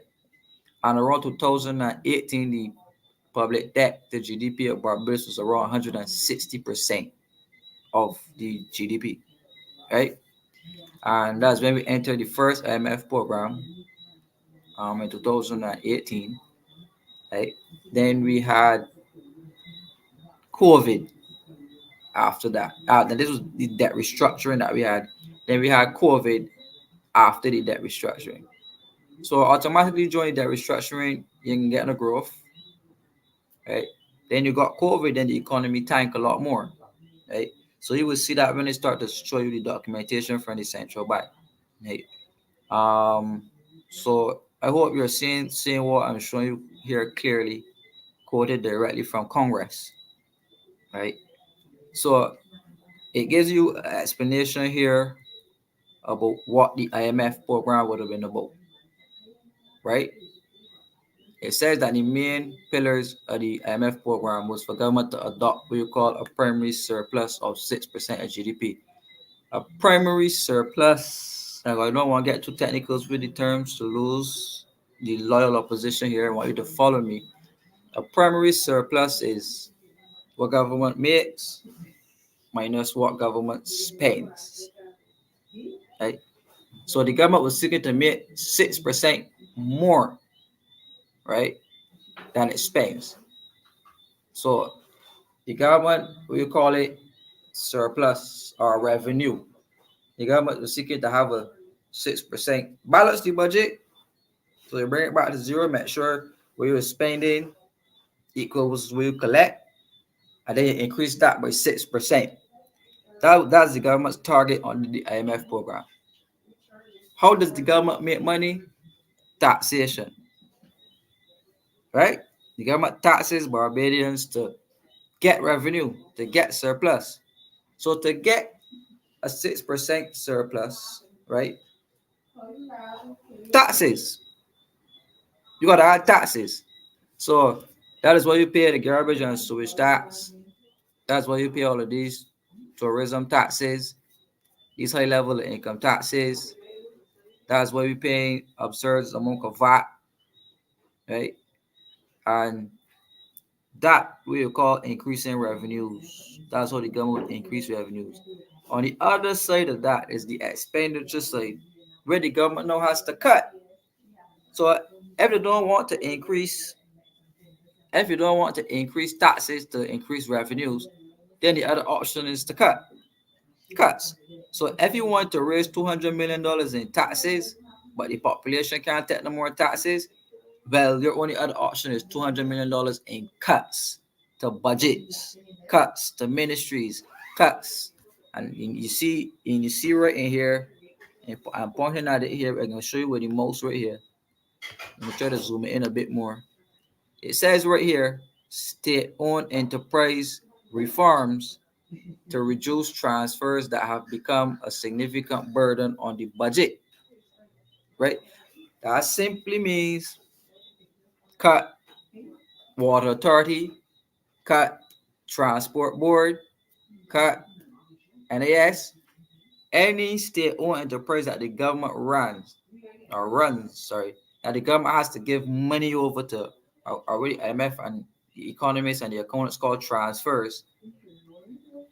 You don't have to cut those transfers, right? You got to reduce the amount of money that central government spends to run government enterprises. So that is why privatization is a thing in Barbados. Do not forget that the government rolled out a survey, Ryan Strong specifically, which asked the people of Barbados to classify state-owned enterprises. And under the Public Financial Management Act, all of them were classified either as essential, non-essential, commercial, right? So all of the commercial ones, and there's a list of commercial ones, I'm going to try to show you that before I'm finished. There's a list of commercial government-owned enterprises. And all, if not most of those enterprises have to be privatized because the government has to increase revenues to be able to meet this IMF surplus target right here. It says it right here, right? So the idea is for government to stop funding them directly by the transfers and encourage them to charge user fees or point fees, right? So water authority, in order to right size the water authority sells water. So you got to increase the price of the water, right? You got to cut what they call the wastage in it, or you got to introduce another product to be sold, right? So that the government could take its hands, according to what they promised them, have to take their hands out of these commercial enterprises and allow the private sector to run them. So that is basically what has been happening in Barbados through the last year and the last IMF program that we had, right? To move on from this part here, right? And I just want to bring you down right here to the last number 5 for presentation purposes. It says growth-oriented reforms aimed at supporting both the traditional and non-traditional private sector.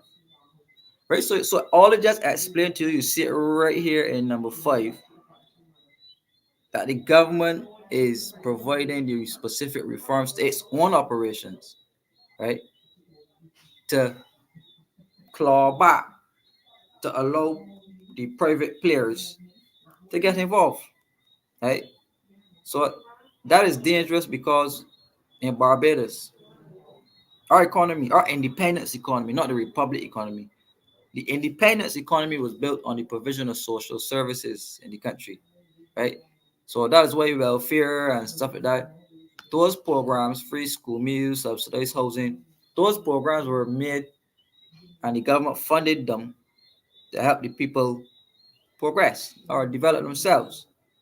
But what the IMF is saying now, right, is that no, the government does not need to take care of people at that level, right?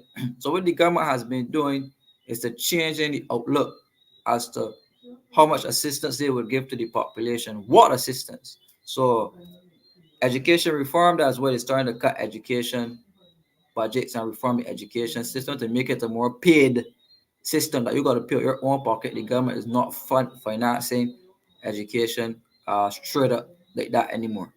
Right? That's why they put the fees back on at KFL. Healthcare started to cut the budgets already. Look at the state of the hospital. Look at the polyclinics. Right? Nurses, look at the nurses, the treatment of the nurses. That's why the nurses can't get pay raises, because the government already agreed fundamentally with the IMF to reverse all of these ideas, So as opposed to, you think the IMF would like the entire Queen Elizabeth Hospital to be privately run, privately funded, that every single person who walks through the door of the hospital, that you gotta pay, It's according to them, it should never be free, right? So that's what the government is doing under the cloak of, we're calling it reforms. Everything is reform, right? Reform. It's not good reforms, right? So you're changing what you call, as they use, subsidized living and subsidized economic activity. Right? So when the government, in economic terms, when the government get involved in an area and the government increases its investment in that area, there's something called the crowding out effect, where the government, because you can't compete with the government, every government in the area, right? Because the government has the ability to print money and get large loans and get assistance, that you just can't compete with it. So if you're in the field and a product sells for $10, the government is able to sell it at $2 or give it for free. So a private player would not survive in that type of environment. So what the IMF is saying now is that the government has to stop crowding out private investment, crowding out the private sector, claw itself back to allow the private sector to take up the operations of the state-owned enterprises. Right. So just moving on to the next slide quickly here.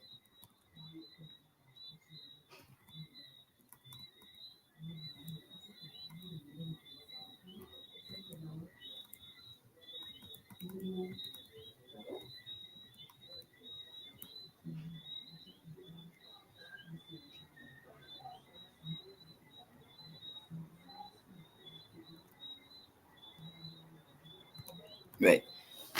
So according to what the government told, or what was said at Congress, right? I'm gonna put the most right there where you want you to focus, because I know there's a lot of information, right? It says clearly in this thing that the IMF projects that the public debt has increased to 142% of GDP, mainly due to the 17% contraction in nominal GDP during the first year of the pandemic. Right? After delivering the government's targeted primary surplus of 6% in 2019, the government then went back to recording deficits or losses. Right? And that the IMF now projects that the Barbados debt will reach 122% of GDP in pre-COVID levels in early 2024. Right? Stick a pin there. I want you to come back up here now to where the cursor is. And look, it says here, public debt in Barbados decreased by 36 percentage points of GDP, right? Local investment. Central Bank has not been repaid the money for any debt restructuring. The NAS has not been repaid the money for any debt restructuring. The people who own treasury bills were not repaid the money for debt restructuring, right? So exactly which debt did the government of Barbados pay down? Right? That exactly what did they pay down that the public debt will be decreasing? Right? So this is not accurate, or I don't say it's not accurate, but if you don't understand it, it would mislead you to think that the debt really going down. But it ain't really going down, you know, because the government is not paying back anybody but the IMF. Right? So it says here that the public debt decreased, but can you all, you will say Parliament, you all your opposition, show me exactly who the government has been repaying? Because I could show you if I call up the bankers now, if I call up the NAS, if I call up people who had treasury bills, if I call up the people who were owed bonds, even the people joining the debt settlement bill that the government had legal claims to, the government paying them in bonds, right? So what the government is falsely doing, and they're misleading the Congress this way now, what the government is falsely doing is saying that they have been decreasing the debt to GDP. But that's not accurate. They're not doing it by cash. They're not doing it by paying on the debt. They're doing it by paying you in bonds, right? So payment in bonds is completely different to payment in cash, right? So you can see that this information here is very skewed to paint a picture that's not exactly 100% accurate, right? So they're saying that, and then on the other hand, you the people have been seeing the amount of loans that the government has been borrowing, right? You're seeing it.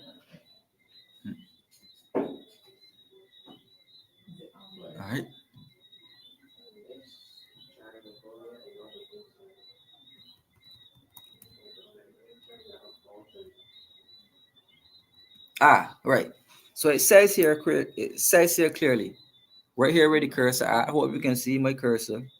It says since April 2018, external debt increased from 28% to 52% of GDP. You see how big of a jump that is? It's right here, right? Zooming in that we can get it. Zooming in that we can get it. Since April 2018, external debt increased from 28% to 52%. Right? You see how big of a jump that is? Right? So it says here that that massive increase was due to loans from international financial institutions to augment or basically build up Barbados' foreign exchange reserves.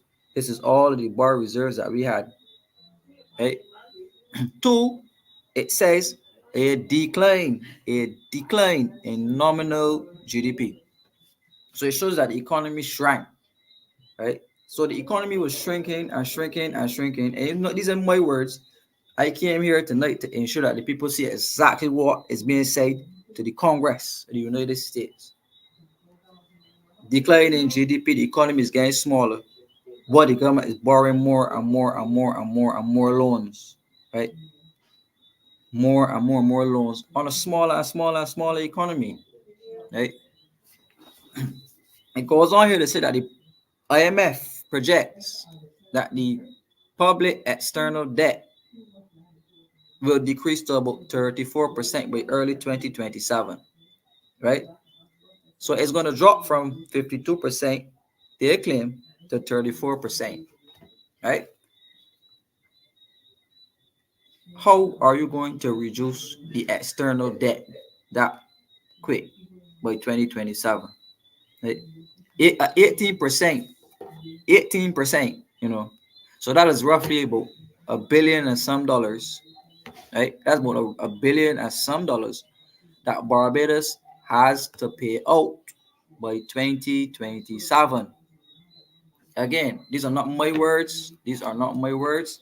These are the words taken directly from the Congress of the United States, which says that the government of Barbados is seeking to pay over $1 billion back to the IMF by 2027. 2027 is the constitutional year for elections in Barbados, you know. 5 years. If we count from 2022 when I had the last election, 22, 23, 24, 25, 26, 27. Well, that's 6, but so 2027 is when we should be having a general election. So the government of Barbados right now has to look for all of that money. This is US money, to go and repay the IMF by 2027. Right? So exactly where are we going to get all of this money from? You heard Maxine yesterday, the tourism sector is not performing. That was our main foreign exchange earner. The international business sector is falling. Not enough foreign exchange to earn from there either. Exports, not high enough to cover the shortfall. Right? All prices continue to choke us. The merchants continue to choke us. So explain to me how, right? How we're going to repay all of this money to the IMF by 2027. Right? Yeah. So that is basically where we are. So I wanted to show you. I'm gonna calm down because time is getting over here.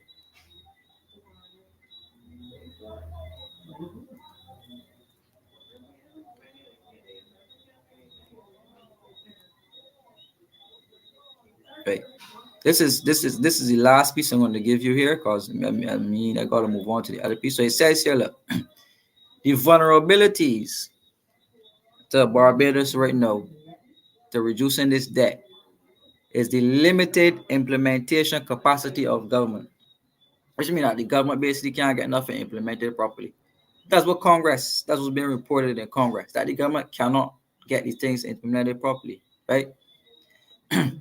It also said there's an untested ability to maintain the fiscal discipline needed to reduce debt over a sustained period. That means that the government can agree to these specific cuts, but they can't cut because they gotta get votes, so they gotta spend the money, right? So this is what's being said in Congress. They don't know if the government can maintain the discipline to reduce the debt over that time, right? Vulnerability to external shocks. So that would just be again high oil prices, another COVID or another lockdown, pandemic, anything like that. And then they go on to say here that particularly those that affect tourism, right? And Barbados remains highly exposed to the significant risk of natural disasters. And they said this before, hurricanes and volcanic activity, right? And it said here that there are also vulnerabilities that the IMF structural reforms will not generate the forecasted benefits to growth, right? So it's all clear here. It is all clear here that through all the government is doing, that there's no guarantee that these things are going to relate to growth. And it said that the authorities have initiatives, I don't know what those were, to diversify the economy into new areas over time. Renewable energy, we know that's a failure because Lisa Cummings admitted openly that the government is not meeting renewable energy goals. High tech, well, we know how that is going. Software development to complement the traditional service sector, you know that how that is going as well, right? And then it says here, but these nascent industries will take time to develop. So if we get something, no, it takes time to get the benefits from it. So we don't have anything right now, and we clearly see state-owned reforms, state-owned enterprise reforms, as well, another vulnerability. And it said that a key program component will also include increases in politically sensitive tariffs and fees, which may restore profitability but could foster public discontent. So you see exactly what the challenges that we are having. So that is enough for Congress. I'm moving on now to the central bank. Right. I just wanted to show you quickly in numerical form what the Central Bank of Barbados says or has been saying about Barbados. So mainly, the central bank has a new governor. my analysis really is that the economy really has been performing it has been steady. It hasn't been doing anything really, but due to the pressure, the debt to the IMF, right? And we show the charts already, the specific debt levels owed to the IMF, right? The IMF is now financing local budgets and local projects. So things like the IDB survey, the IDB paid for that, right? Direct projects, these people are directly paying for it, which means they have more control over what happens in terms of policy, right? Locally, what we've been experiencing really throughout the year was the government's main changes, one, to the NAS system, and two, mainly to the reformist underprices. So that's why we lost the Grantley Adams International Airport that is going to be leased out for 30 years, right? We had to challenge them. Now they're coming out and saying that they sold to the Saudis. They're selling the BDF base for a hotel, right? Let's not forget the Bridgestone Development Project, where the entire strip from Bay Street, government headquarters included, straight down to Central Purchasing is about to be sold, right? The African Exim Bank is going to invest $100 million in the Bridgestone port, right? The Barbados Water Authority to be privatized. Transport Board was already privatized. National Housing was already privatized. The government is about to merge Rural and Development Corporation. CBC is about to be privatized as well, right? So you're getting the drift. Basically, the IMF has reported that the government of Barbados actually implemented the pension reform much earlier than was necessary. I'm sorry, the IMF report is not showing up. I really don't know what happened. That's the most important one I really want to show you, but it's not coming on the screen. But what you can do, if you send me the link or send it to Dave, and we'll try to, because we would like to see that. Yes, go ahead, KEMAR. Yes, thank you. Yeah, where was I? Right. So basically, happening at the central bank, there's a new reporting system happening, right? So traditionally, the central bank would publish information or supposed to publish factual information, right? But if you take a man who was a senior technical advisor from the IMF and put him as the governor of the central bank, I find it hard to believe that the information is going to be anything other than what the IMF says or wants, right? So we had this thing going on at the central bank about printing money, right? We don't literally print as much money as we used to up front, but we're printing it through the back door, through programs like the Boss program, Boss 1 and Boss 2, right? Which have not reached the success levels one bit. And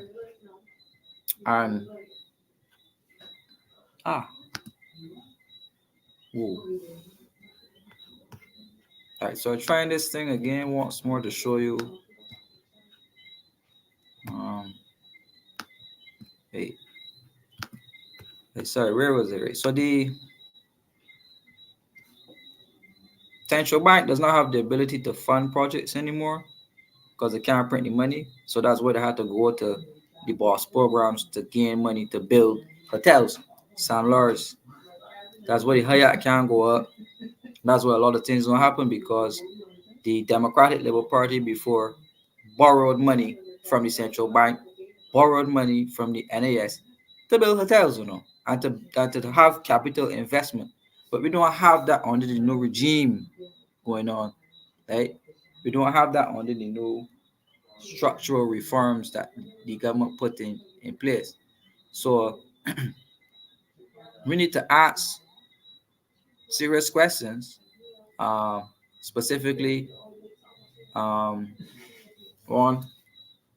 why the government is selling most of Barbados, right? In this physical development plan, all of these changes, the areas that investment that the government is focusing on in the country, issues like water specifically, which is one of my pets as well, right? The Barbados Water Authority legislation. The IMF is telling them to give us sewage water. They're doing it. Right? I just saw in California, they're seeking to implement the same legislation to give the people sewage water. Right? SANTIA Bradadshaw, she left Barbados during the crop over week. Went to Europe, met with Dutch universities, Dutch private sector, Dutch water management companies. Came back to Barbados, This is SANTIA Bradshaw. This is the lady with the check right now, right? She and the government, IMF, remember this thing started with Ryan Strong, speaking to the IMF about reforming the system to a debt for nature swap, because that is a big thing, right? The debt for nature swap, and how the government would use the debt for nature swap as an area of investment to allow $600 million to be freed up to build over or increase upgrades to a tertiary level sewage plant. Right? Barbados has never ventured into those type of investments, right? But because the grid is so tight, right, and because we don't have access to local investments, one, that's the reason why the government is trying to get digital ID, because they need access to your savings, right? And two, they don't have the channels to finance them, like the central bank, the treasury bills, and the NAS. So you have to use the money from the European Bank and the IMF to help finance projects, but it is controlled spending, which means that the government can't spend it how they feel like.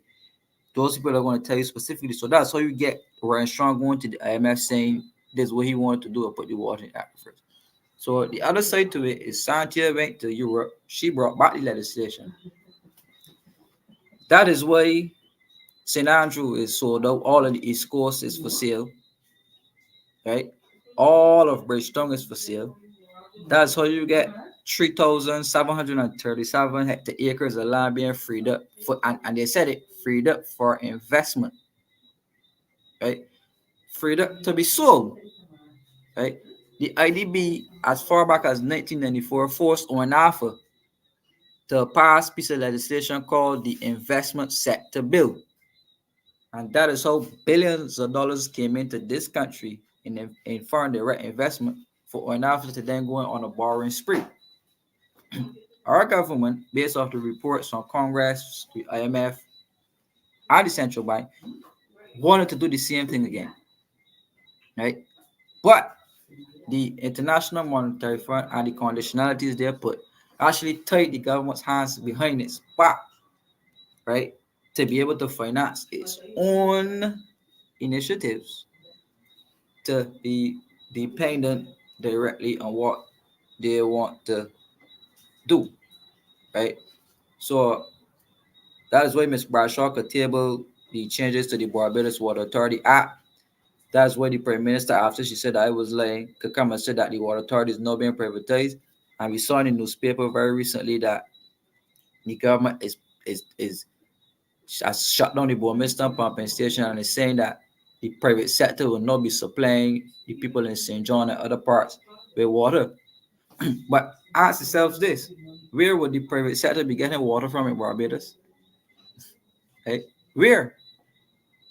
Tell me where would the private sector be pumping this water from? Right? So you're saying the government actually handing over the water authority to the private sector. We're saying no, even on the energy side, the government has actually destroyed the monopoly that water authority had, not water authority, that Light and Power had, to allow all of these new companies to be supplying electricity through these new PV systems. I don't know if you all see any amount of ads in the newspapers with the amount of companies not applying to supply electricity to Barbadians. So many. There's so many now that it is shocking. I want to know was the Prime Minister's brother, right? It is supplying electricity to the grid, right? So these new areas, remember, all of this is under the guise of economy, under the guise of finance, under the guise of investment. Right? So you can't let these things be lost on you in terms of economic discussions. Right? This renewable energy thing. So that's why Light and Power has been giving Barbados trouble, because the government is doing something called liberalization of markets. And liberalization of markets mean that, again, the government is drawing back to stop crowding out investment and making it more liberal for people to enter. So water, that's why private people are not getting involved in the supply of water in Barbados. Light and Power, the Emira was the sole thing along with the government, but now the government has broken that and allowing new players to come into the market, right? All of the industries, even in the hotel industries, you had no job growth. I'm not seeing any job growth. The claim unemployment is 7%. That is a lie. Right? There has been no sustainable job growth in, not even the central bank report no wants to show. Right? But there has been no sustainable job growth in any industry in Barbados. None whatsoever. And I will put everything that I own on that. Right? Jobs drive growth. Investment in terms of large capital drives growth. Don't have the central bank to give you that money. You don't have the NAS to give you that money. You don't have no big philanthropist to give you that money. Right? So there was no way possible. There's no way possible that there could have been any massive job growth, because we're not even seeing any brands coming into Barbados, like the big international franchise brands or whatever that has large capital. If they came very minute. So like Koyman or Kuman or whatever the hardware store, things like that, Starbucks. No business in Barbados. Because if it did happen, we would have known. None of them actively provided close to between 300 to 400 jobs apart at one time. Because the government would have been bragging about that. Right? I got to end off on this point now. But still on jobs, but let's look at the public sector now. The government sent home 1,200 people in the first year of the IMF program. They came back, they hired all of the ASH workers to send them home. They hired all of the COVID workers to send them home. Right? ASH and COVID were the only two departments where there was any type of job growth or any spurts in job growth. The same SANTIA Bradadshaw again, right? She cut the program, the ASH program, because she was in charge of the program. And she came and she cursed the ASH workers and said that the ASH workers were misbehaving, and if they don't take their job serious, they're going to have to look at other options. But that was just the setup.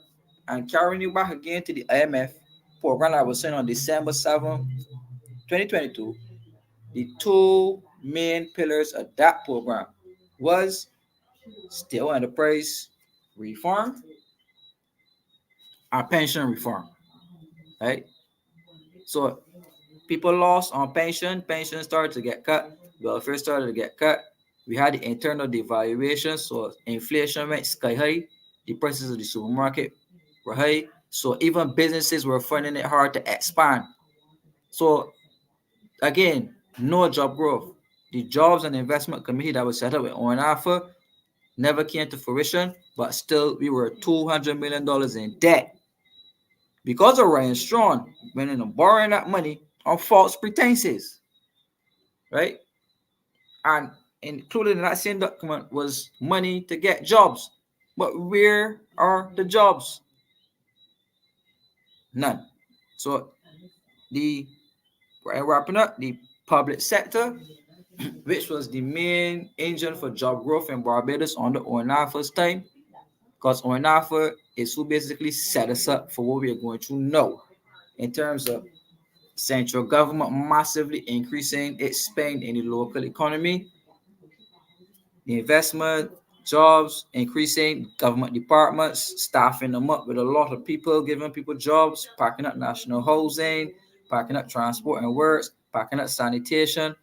Don't forget sanitation is about to be privatized as well too, but packing up sanitation. So all of the SOEs that ONAFA use and pack them up with workers, it actually helped the country because it gave people jobs, right? But what he did was to increase the transfers to a highly unsustainable level.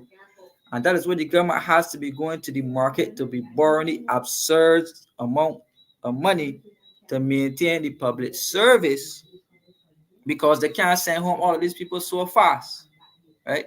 So the IMF has said that the government has to agree to a yearly quota of people that has to go home. So that's why you're seeing a reclassification of people's job titles. That is why you're seeing the government sending home the temporary workers.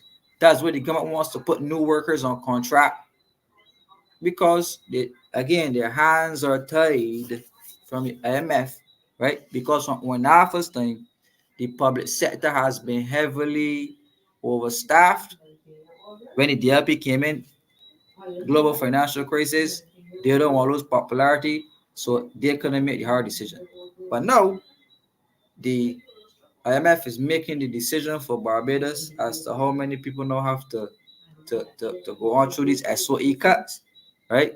And again, it is in the IMF documentation that the cuts to the state-owned enterprises has to be prioritized between this is so the last quarter will be January, February, March. So the budget coming in March next year will be one of the Yes. most painful exercises that the country will go through because one, all those people going home from water authority, more people going home from sanitation. They're already sending home the people who don't want to sign over to the new NASSS. They're looking for smart ways to send them home, right? Some of the teachers in the education system will start going home because they're cutting the education budget. They're already driving a knife in the health budget already. The Ministry of Environment as well. So what you can see is a sustained spurt of job losses to basically right size and bring the economy back in line with increased debt payments, with increased debt, sorry, and increased interest payments and interest payments will be at a sustained basis of $1 billion per year every year that we got to repay 1 billion, every year straight up to 2035. We have to be paying a level of $1 billion in interest payments. No, if anything happens to Barbados, another pandemic, a lockdown, anything strange, these problems that we have are now magnified by 1,000. Right? But Yeah. I'm at the end of my presentation now. Wow. I Right? mean, we could. Oh Lordy, I tell you, Mr. Franklin, this is like a good plate of food. You make me want to go and sit down and read that document. How many of you want to go read that document? Can you put the link to the document in the chat so others can read it? I think it would be great opposition if we sit down and read through that document. I don't know how many pages it has, but it's very intriguing. And we have to be remember you heard it on the show. And Barbadians, it's good to get this kind of forecasting that you're getting here from this young man, this kind of research that we can prepare ourselves. Yes, and we can begin to ask questions. Use your WhatsApp, create WhatsApp messages to ask questions, etc. Right? Yes, yes. People are saying that they need to see it. This is really, really good. This is really good. This is something, Kimar, that we have to keep at it because we learn by repetition, and this has been a class. I have to admit for myself. I'm like, yes, yes. Oh, that makes sense. connecting it all together. Oh boy, KEMAR, this is like a good plate of food. And I'm going to, we have to move on from this. Oh Lord, Mr. Franklin, Mr. Franklin, we have to move on from this because of time, man. But we have to come back. We have to come back No, at this. Go ahead. no, I kind of enjoyed it, and I could take in more, because it is giving the people of this country the information that is hidden. Mind you, a lot of people are not going to go on the IMF website and pull up this information, and they will be lost. It will be lost to them. No, it has been brought to you, and I hope that we can take some of the things that he said and put them in some little Yeah. 5 minute pieces stuff so that people will be aware of what is going on, because it's going to be difficult to sit down and go through all this all the time. But what happens here is that it gives the lie that government is running this place well. As a matter of fact, I think the IMF is running this place, and the IMF is not doing it well, because it is doing it without regard to the people. IMF, it seems to be looking at numbers and not people. And people are hurting. People are going home. People are hungry. And you cannot expect to balance your book on the back of the poorest of the poor. The last administration, well, not the last, because I'm talking about the Franklyn administration. They were trying their best not to send home people, while keeping the country going, and they were made to look like incompetent fools. But we now see who the incompetent fools are. Mind you, they had good public relations, and something that I wanted to talk about last night when Rose had finished, but I didn't get to say it, about these public relations. Government is in the business of public relations, creating feel-good things for people. And instead of using the people who are paid professionals in the public service to deliver that information, the government information service, each ministry has an information officer attached to it. But no, they then have the Ministry of Education got a consultant, this but other ministry got a consultant, and everybody is having these people, and excluding the paid professionals in the public service, because the paid professionals in the public service, they are going to give you the truth. Their careers and their livelihoods depend on it. These other people who you see coming out and speaking for a government, they are going to give you what the ministers want. Because in the public service, it is an offense to lie to the public. You can be dismissed for that.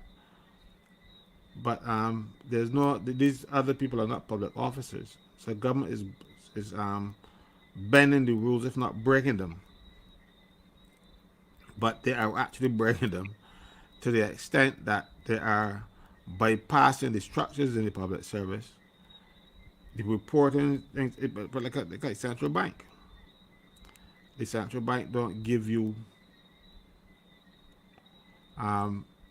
comprehensive information anymore, because I have not seen, and I've been looking for it, and I've been saying that until the central bank can come out and give me a figure, I'm saying unemployment in Barbados is about 25%, probably a bit more.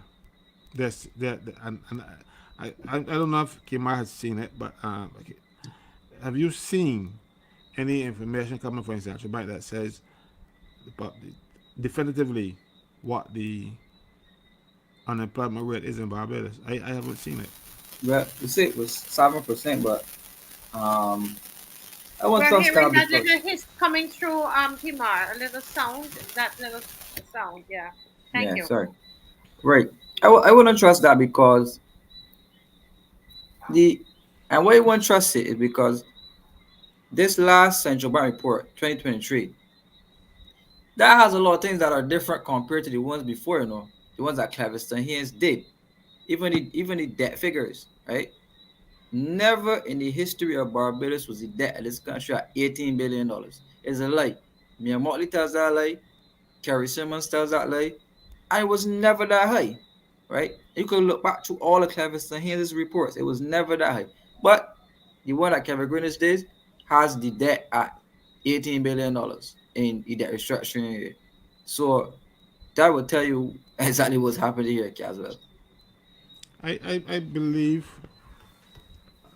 that they're cooking the books, every book, to get information that makes them look good or to make them feel like they're doing something or make the public feel like they're doing something.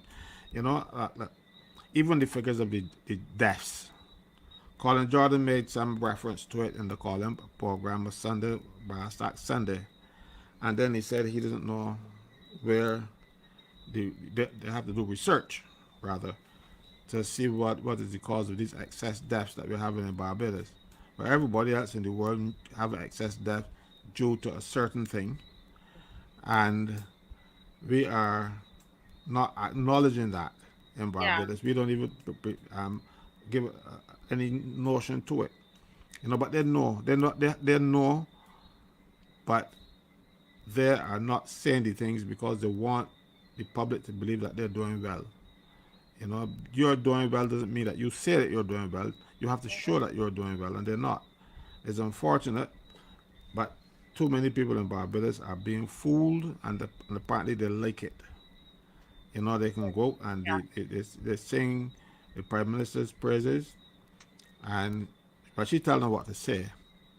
Yeah. And then they go and say it, and then people believe that. Well, I don't know if they believe that it is a situation where, you know, she is this person who can like control a segment of the population, and anything she says goes, and anything she says is truth. She herself knows it isn't true. You know, just look at the one that I think this is the whopper. This is a really big one. When she said that Barbados is the fifth fastest growing economy in the world, and I've seen figures, and I've seen economies in Barbados and even make the list. You know, and also there was another one that is saying that she is on number. She's on the Times list of influential women or something like this.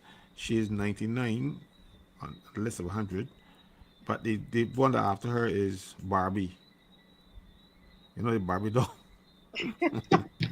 Caswell, listen, you're going into tomorrow. You're going into tomorrow. Listen, you're going into tomorrow because I want to give a challenge out to the opposition. Tomorrow we're on at 3 o'clock.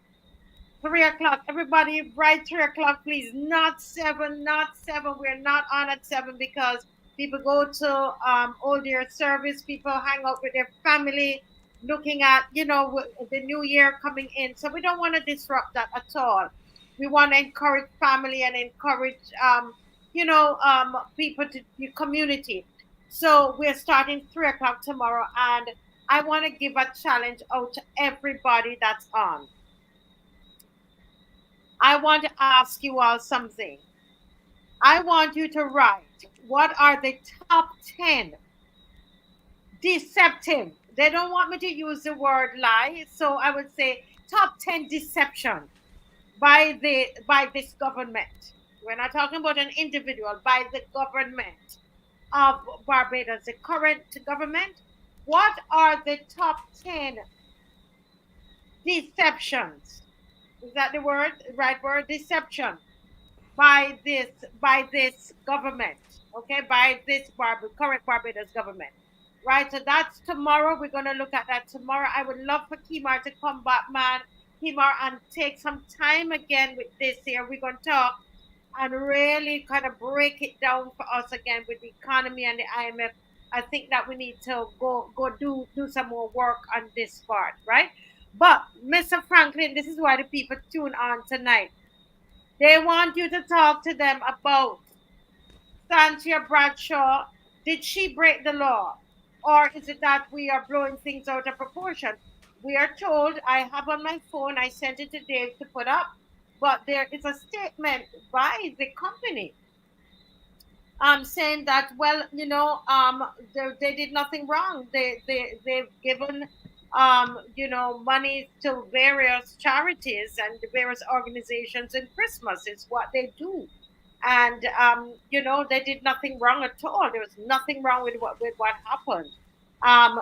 Does that mean then that we need to hold off a bit? So I'm just asking the general questions. The minister says, Minister Santia Bradshaw, the deputy prime minister, says that, you know what, she uses the money to take care of the people in our constituency. Yes, it was written to her, but it really should have gone to the constituency. But she didn't do anything wrong. So is this something that we need to stop asking questions about, or we need to, did they clear the air? Over to you, Mr. Franklin. I'm finished talking. Over to you. It's your time, uninterrupted. The air is as clear with all the African dust in it now. You can't see through it. They have made matters worse by their clear the air statements. Santia Bradshaw is a minister of government. Her ministry deals with that person. I think I sent you your WhatsApp a picture of the principals in this company sitting at a meeting in St. Andrew talking about the roads and stuff. Yes, I think Dave would have a copy of that picture that I'm going to ask him via WhatsApp to show us. Right? Yeah. Good. Mm-hmm. So we know that he consults with the government, and it is ongoing work in the government because the Scotland district isn't fixed. So there will be contracts coming up. If they're non-active now, or he's done his work before, and some of the work that he's done, or that $7,500 might be just part of the money that he could receive, and he's giving it back. But that is wrong. The person receiving and the person giving have both committed offenses. Right? They want to say that it is not an offense yet because the Integrity and Public Life Bill has not been proclaimed. But you cannot rely on that defense to absolve yourself or anybody else from doing anything, because this government, this administration, put that legislation in place to fix what they see as a problem. They believe it was a problem. You only pass legislation to put penalties on people when there is a problem that you want to fix, that you think that something is wrong and you want to punish it. There is a penalty settled in the legislation for receiving gifts over 2,500 without reporting them, stuff. Okay, so they put that legislation in place, knowing full well that this is a problem that we are seeing, because there was also other complaints, and they were campaigning on it, talking about corruption, and the Dems were taking bribes and all kinds of stuff. So they were saying, look, we ain't going to do that. Our hands are clean, and we can put legislation in place. Thank you for putting up this thing. It says here, report on gifts. This is the section 23 of the Integrity and Public Life Act.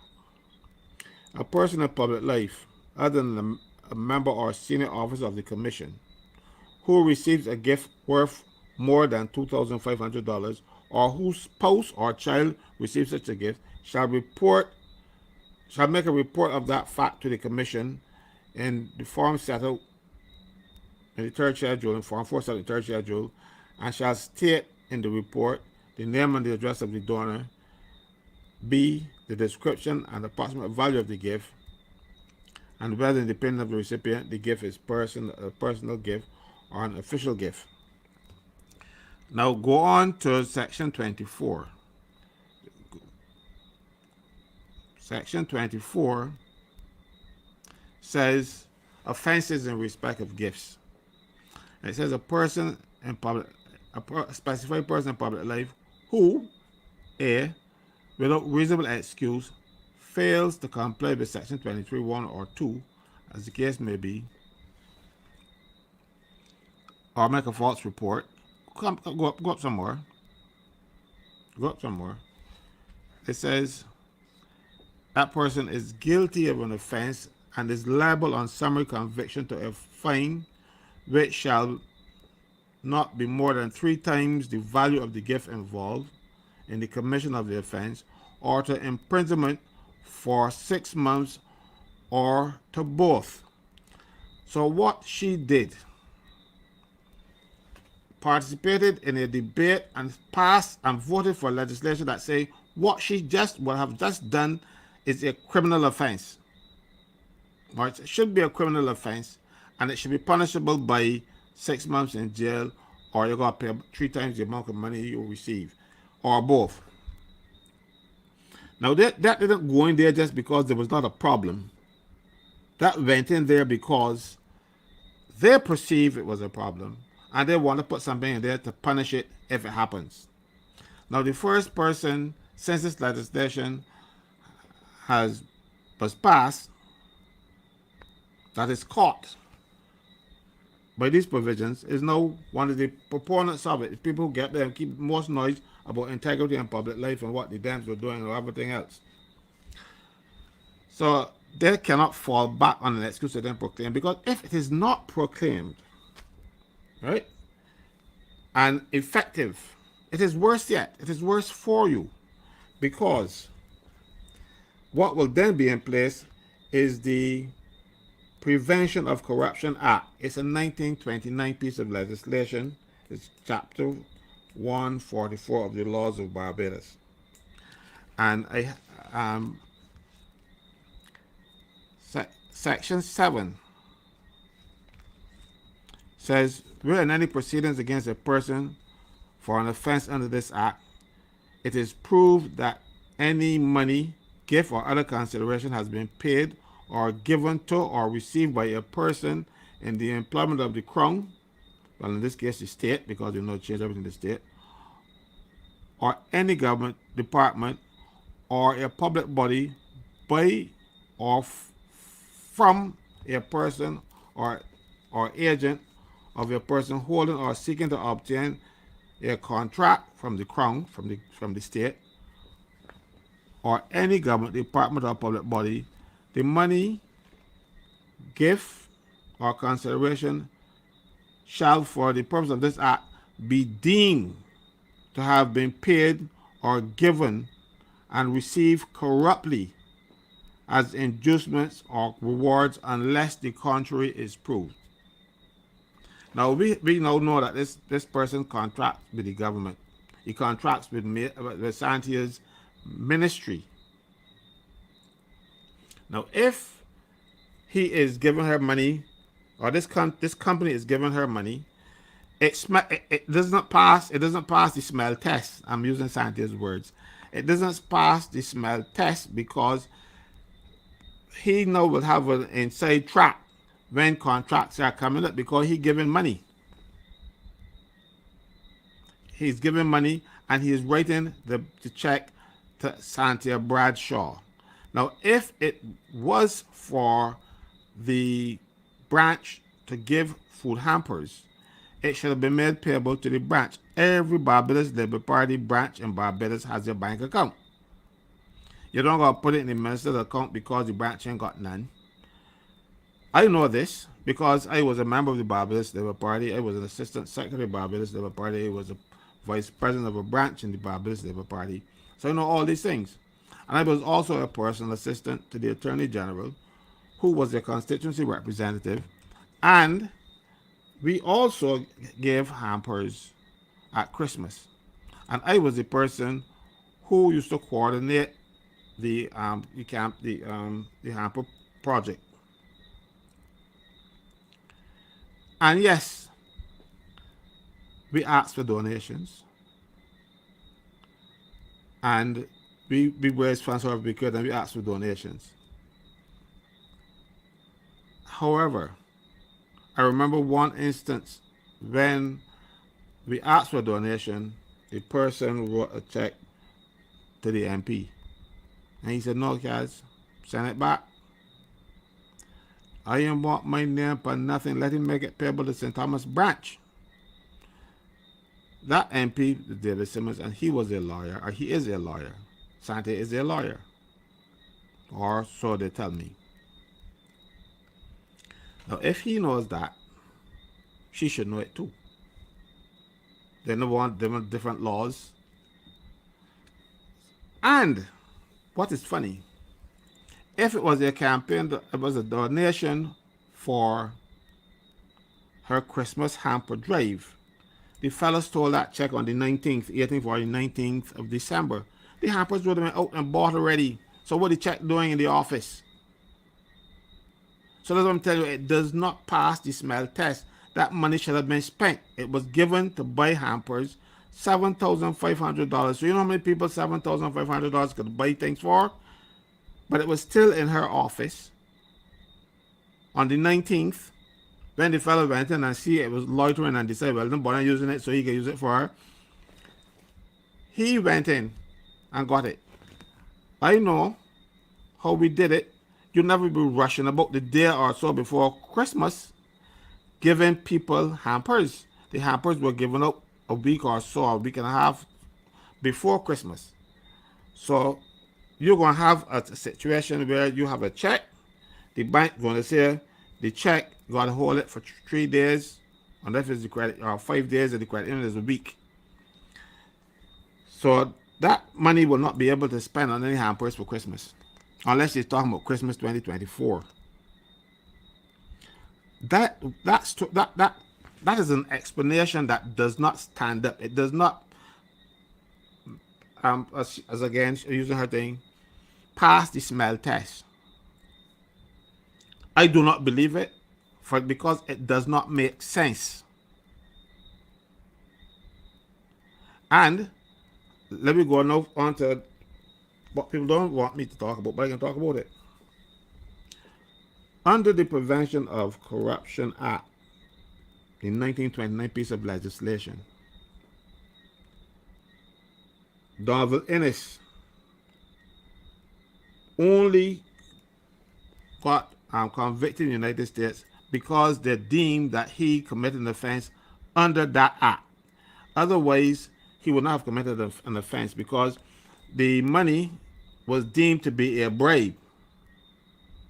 And having been a bribe, he collected money from a criminal enterprise, according to the Americans, and having taken money from a criminal enterprise and transported it over the border to the United States, that made it a crime also in the United States. So this piece of legislation was used, the same legislation that we will fall back on, since they're saying that the Integrity of Public Life Bill has not been enforced. So the one that is enforced right now is the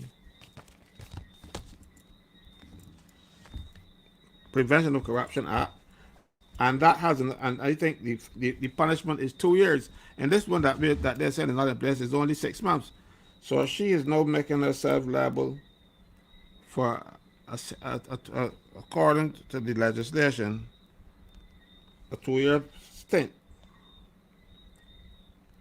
My problem with these people and the nation and everybody else, they think they have to come to her defense.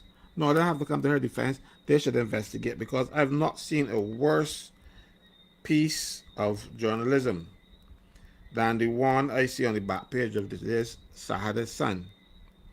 You know, normally when a person is proud of their work, you see their byline at the top of it. Who is the byline? Who wrote this story for Santia? This was a PR piece. This is not news, because they didn't go into it in any in-depth way to see if what she is saying makes sense. I'm not even going to say it's true. What if it makes sense? And then like Judge Judy said, if it doesn't make sense, it ain't true. They say that to Judge Judy very often, so watch Judge Judy a lot. And she says, if it does not make sense, it is not true. And what she is saying does not make sense. And also, what she has done says that other people get donations. So who are the other MPs who receive these contributions / bribes until proven otherwise? We would like to know. Is that why we can't put the Integrity in Public Life Act in place? Because it's been there long enough. It's been passed and they were rushing. They were trying to get the senators and try to frighten them or whatever to pass the act. And now we are seeing that if the act were in place, the Deputy Prime Minister, no less a person, would be facing charges, would have been the first person to face charges under that act. She cannot receive money in her name other than her salary, or if it is from some family member or someone who gives you money or something. She cannot legally receive money in Barbados from people who do business with the government of Barbados. It does not look good. It does not smell good. It does not, according to the past, the smell test. You have to come with clean hands. Your hands must be clean. You got to say, well, look, you can't hold me on that. Like I said to you when they send the money, wrote it to David Simmons. He said, no, not me.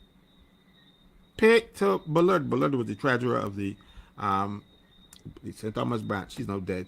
He said, no, pay it to Bullard. I don't want, no, don't give it to me. I want my name on that check. And it was because the checks would be, as a matter of fact, what Bullard did, I used to get like these things, pay them the money into the branch, and he would then, I would go to Al Seal or whoever, and I would buy things, and he would then write a check for Al Seal so that we can have like a trail, a paper trail of this money. The business should know better. If they want to give money to charities, give money to charities. The Salvation Army want money all the time. But you know why they're going to get the Salvation Army? Because the Salvation Army don't give up contracts to fix roads and do engineering work. I know people who give who give up charity work, do charity work. They don't come and burden them with a lot of money. No, the company coming out and saying these things don't make it true. It just means that they get caught. Because, and they wrote S. Bradshaw. She named SANTIA on the check. You know? So, they appear to know that they were doing something wrong. And I believe that they would want to keep the $7,500, you know, but they are feathering their nests for the next round of contracts coming from the Ministry of Public Works or other government departments who will be giving out contracts for engineering services. That is why I believe from Richie Haynes' time, Richie Haynes was talking about the need for a contractor general who would deal with the contracts and keep the politicians away from them, because politicians have a way of breaking the law to benefit themselves and their friends, and they're not liable for any punishment because the police ain't going to investigate them. The DPP is not going to investigate them. The electoral office, the office don't investigate them for corruption in the election system. Everything is going wrong in Barbados. And I tell you, everything that is going wrong in Barbados has a political connection to it. If we got rid of a lot of these politicians, Barbados would be a much better place to live and work. So tell Miss Bradshaw for me, her explanation does not make sense. Don't mind the headline screams above board. It is not. Or her explanation does not make it look to be above board. But anybody who is aware or familiar with the way things should be done, she should not receive a single cent from anybody. The government is giving you money, and they also give you money to help with these things in the constituency. Use that. Use your own resources. Raise funds. But what most of these politicians have done is to then try to circumvent the law by talking about they have a charity. No, you're not supposed to have no charity, because what those charities are doing, those charities are collecting money and paying them out and saying, oh, it is not the politician that is spending his money, it's a charity that they have. Prime Minister has one. And these charities spend money during the elections, pay for election expenses, and they don't declare. Mind you, the charities can't be involved in the election spending, but they do. So this is just a way to find a backdoor, a backhand method of getting their hands on money without having to account for it, and then people pay into the charity. But this something is wrong here. Even though she has a charity, why she telling pay to the charity then? Something is wrong. There is too much swirling around here, and when you see them rush out and make these statements, the people have been complaining about their behavior all along for years. And how many times you see them rush out and make these statements? Is Caswell stuck, Kimar, or am I the person stuck? Well, it seems to be Caswell. Yes, okay, because we are talking here, right? I think I lost you for a little bit there. yes, we So, lost can you you still for hear a me now? moment. Yes, we're hearing you now. Yeah, so we are 10, it's 10:02. Have you hear So me? yes, 10:02. So No, we're good, gonna because close off now. Let's yes. close off. Okay, well, at least it's happening at the end. So what I want to say to Miss Bradshaw, Miss Bradshaw, you have been put in the balance and found wanting. Your actions and your explanations don't cut it. You need to separate yourself from the office of Deputy Prime Minister, or the Prime Minister should separate it from you. You should separate yourself from Parliament, because this type of behavior will not be tolerated in any civilized democracy. But it might survive in Barbados because we are not a real democracy. We are a banana republic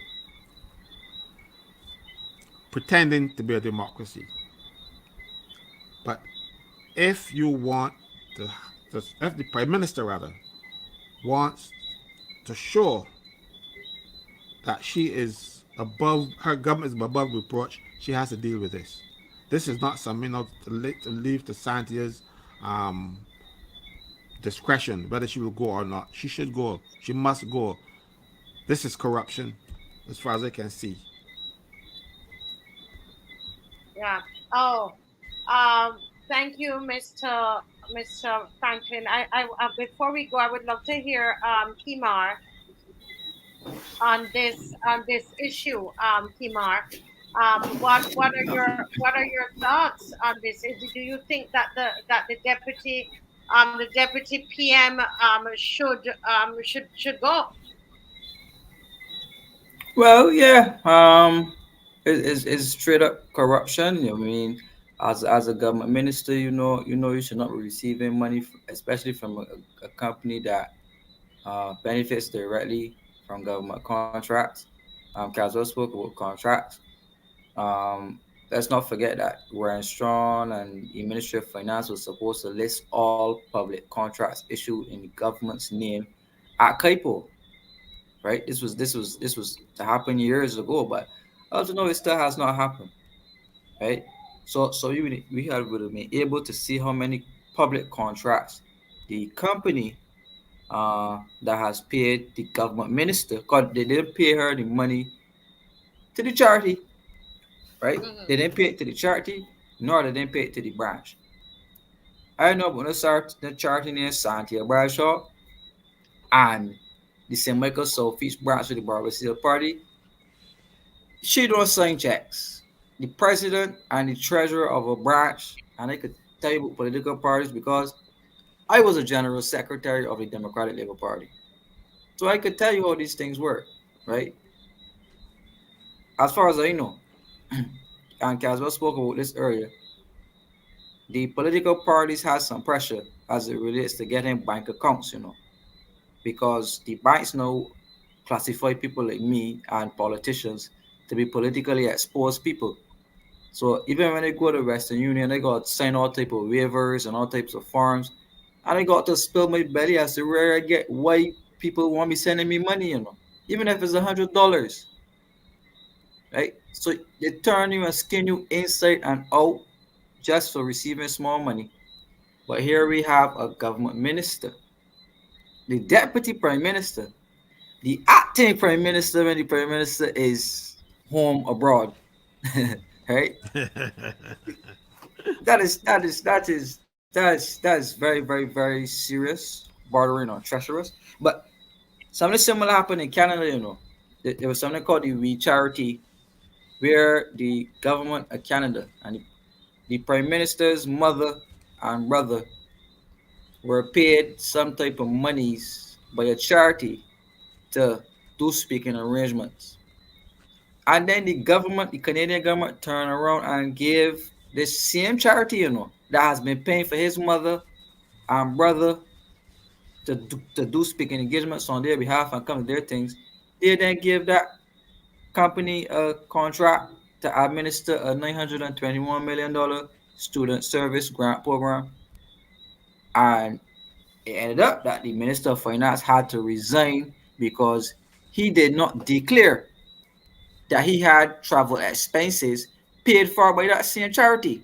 He had to go, right?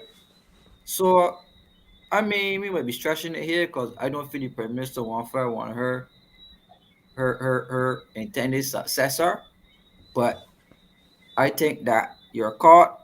I definitely think that you should do the right thing, the ethical thing, as the person who brought integrity of public life bill. Just do the right thing and go. Let's just resign all the integrity, because what happened with Donovan Innes should have been a lesson to all politicians. And here we are now having Santia Bradshaw caught, and well, people are saying things, but what goes for the goose should be good for the gander. Yes. Right? Thank you, Kemar. And You so, know, Kim, I was one of Mr. those. Franklin, the final word here. You are saying categorically that the deputy PM should resign? Yes, but no, resign or fired. No, there shouldn't. There's only two choices. She should either jump or get pushed. She can't. She should not stay in office with this behind her. Look, I was one of the most um, vocal critics of Don Villeneuve when he got involved in this thing. I cannot now sit back and say, well, Don Villeneuve should have been locked up for his, and this one, gander, goose, good for both. She must go. She has to go, for the sake of the integrity of this country. She was one of the people. Somebody sent me a thing today with her, on a political platform, speaking about integrity and cursing the Dems and all kind of thing, and she forget. Well, she You got know, pedigree as well, so yes, that is true though. But the only pedigree know is dog food. And Snow wouldn't even eat it. Um, Look, seriously though, she now only have one fair saving measure, and that's to leave office and saying, well, look, because it looked like this and thing, and for the sake of the country and all kinds of stuff, she will step aside and do some little fancy PR thing and leave, even if they get you back a job sometime down the road. But they need to be punished for this.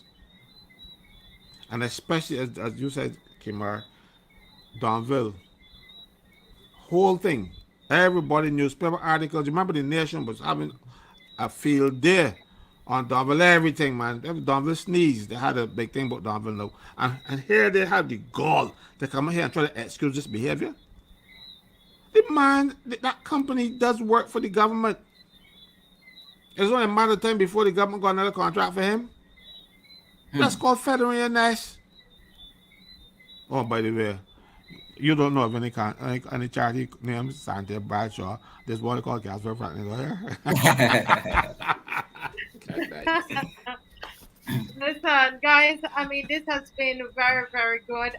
Really very good tonight. And we are on again tomorrow. We have Mr. Leacock is going to be on with us. John Leacock. Ferdinand Nichols wants to be with us, but he's not well. He's not well, so it depends on how he is tomorrow. We are going to have Mr. Caswell. Franklin is going to continue with the BLP, with the broken laws and promises. Broken laws and promises. A slip of the tongue there. Not BLP, but the broken laws and promises. Emphasis on the on the first letters. That we're going to discuss all of those tomorrow. And you have homework, all 425 or how many of you on. You have homework. Your homework is to come up with the top 10 deception that have been levied at us by this government. The top 10. And actually, I think we need to come up with a prize or something. If anybody comes up with them in the same order, right? So you and KEMAR will consult on the top 10, right? And anybody who comes up with them in the same order as Mr. Franklin and as KEMAR, we're going to give you a special prize. I'll tell you what the prize is tomorrow. Come up with the top 10 and let it be. It needs to be the same thing that Mr. Franklin and KEMAR that they have, and you get a prize. The top 10 deception. We can't say lies. All right, by this administration. Good night, folks. You can't say lies, Marcel. You can't say lies, but I know me and Caswell can say lies. But it's 3 p.m. Thank you, Judith. 3 p.m. tomorrow. 3 p.m. Number 3. Tell everybody when it goes out. You have to help us to push it. And KEMAR, I want you to come back and break down different segments of this again. We'll discuss off air. But what you presented tonight, man, this has been awesome, Mr. Franklin. Thank you for the knowledge and for everything that we were able to accomplish tonight. Bless you all. Judith, Square 4, Pedro Gemma, Sir Alfred, there in Brooklyn. Joseph Cadogan. Oh my goodness, Joseph has a great presentation he's going to be making on the homeless. Sandra Franklin, Easy D, Joseph Cadogan, Pete Way, Adrian Hines, good to see you again. CG, great to see you. Joseph Cadogan, I said that name already, and I have so many names, like Ricky Straker. Bless you all, and to everybody, a pleasant night. Keep sharing and keep learning. Make sure you got your book, especially on the economy. You got to write down stuff. All right, bye-bye, folks. See you all tomorrow at 3 o'clock. Bye-bye. Love you all.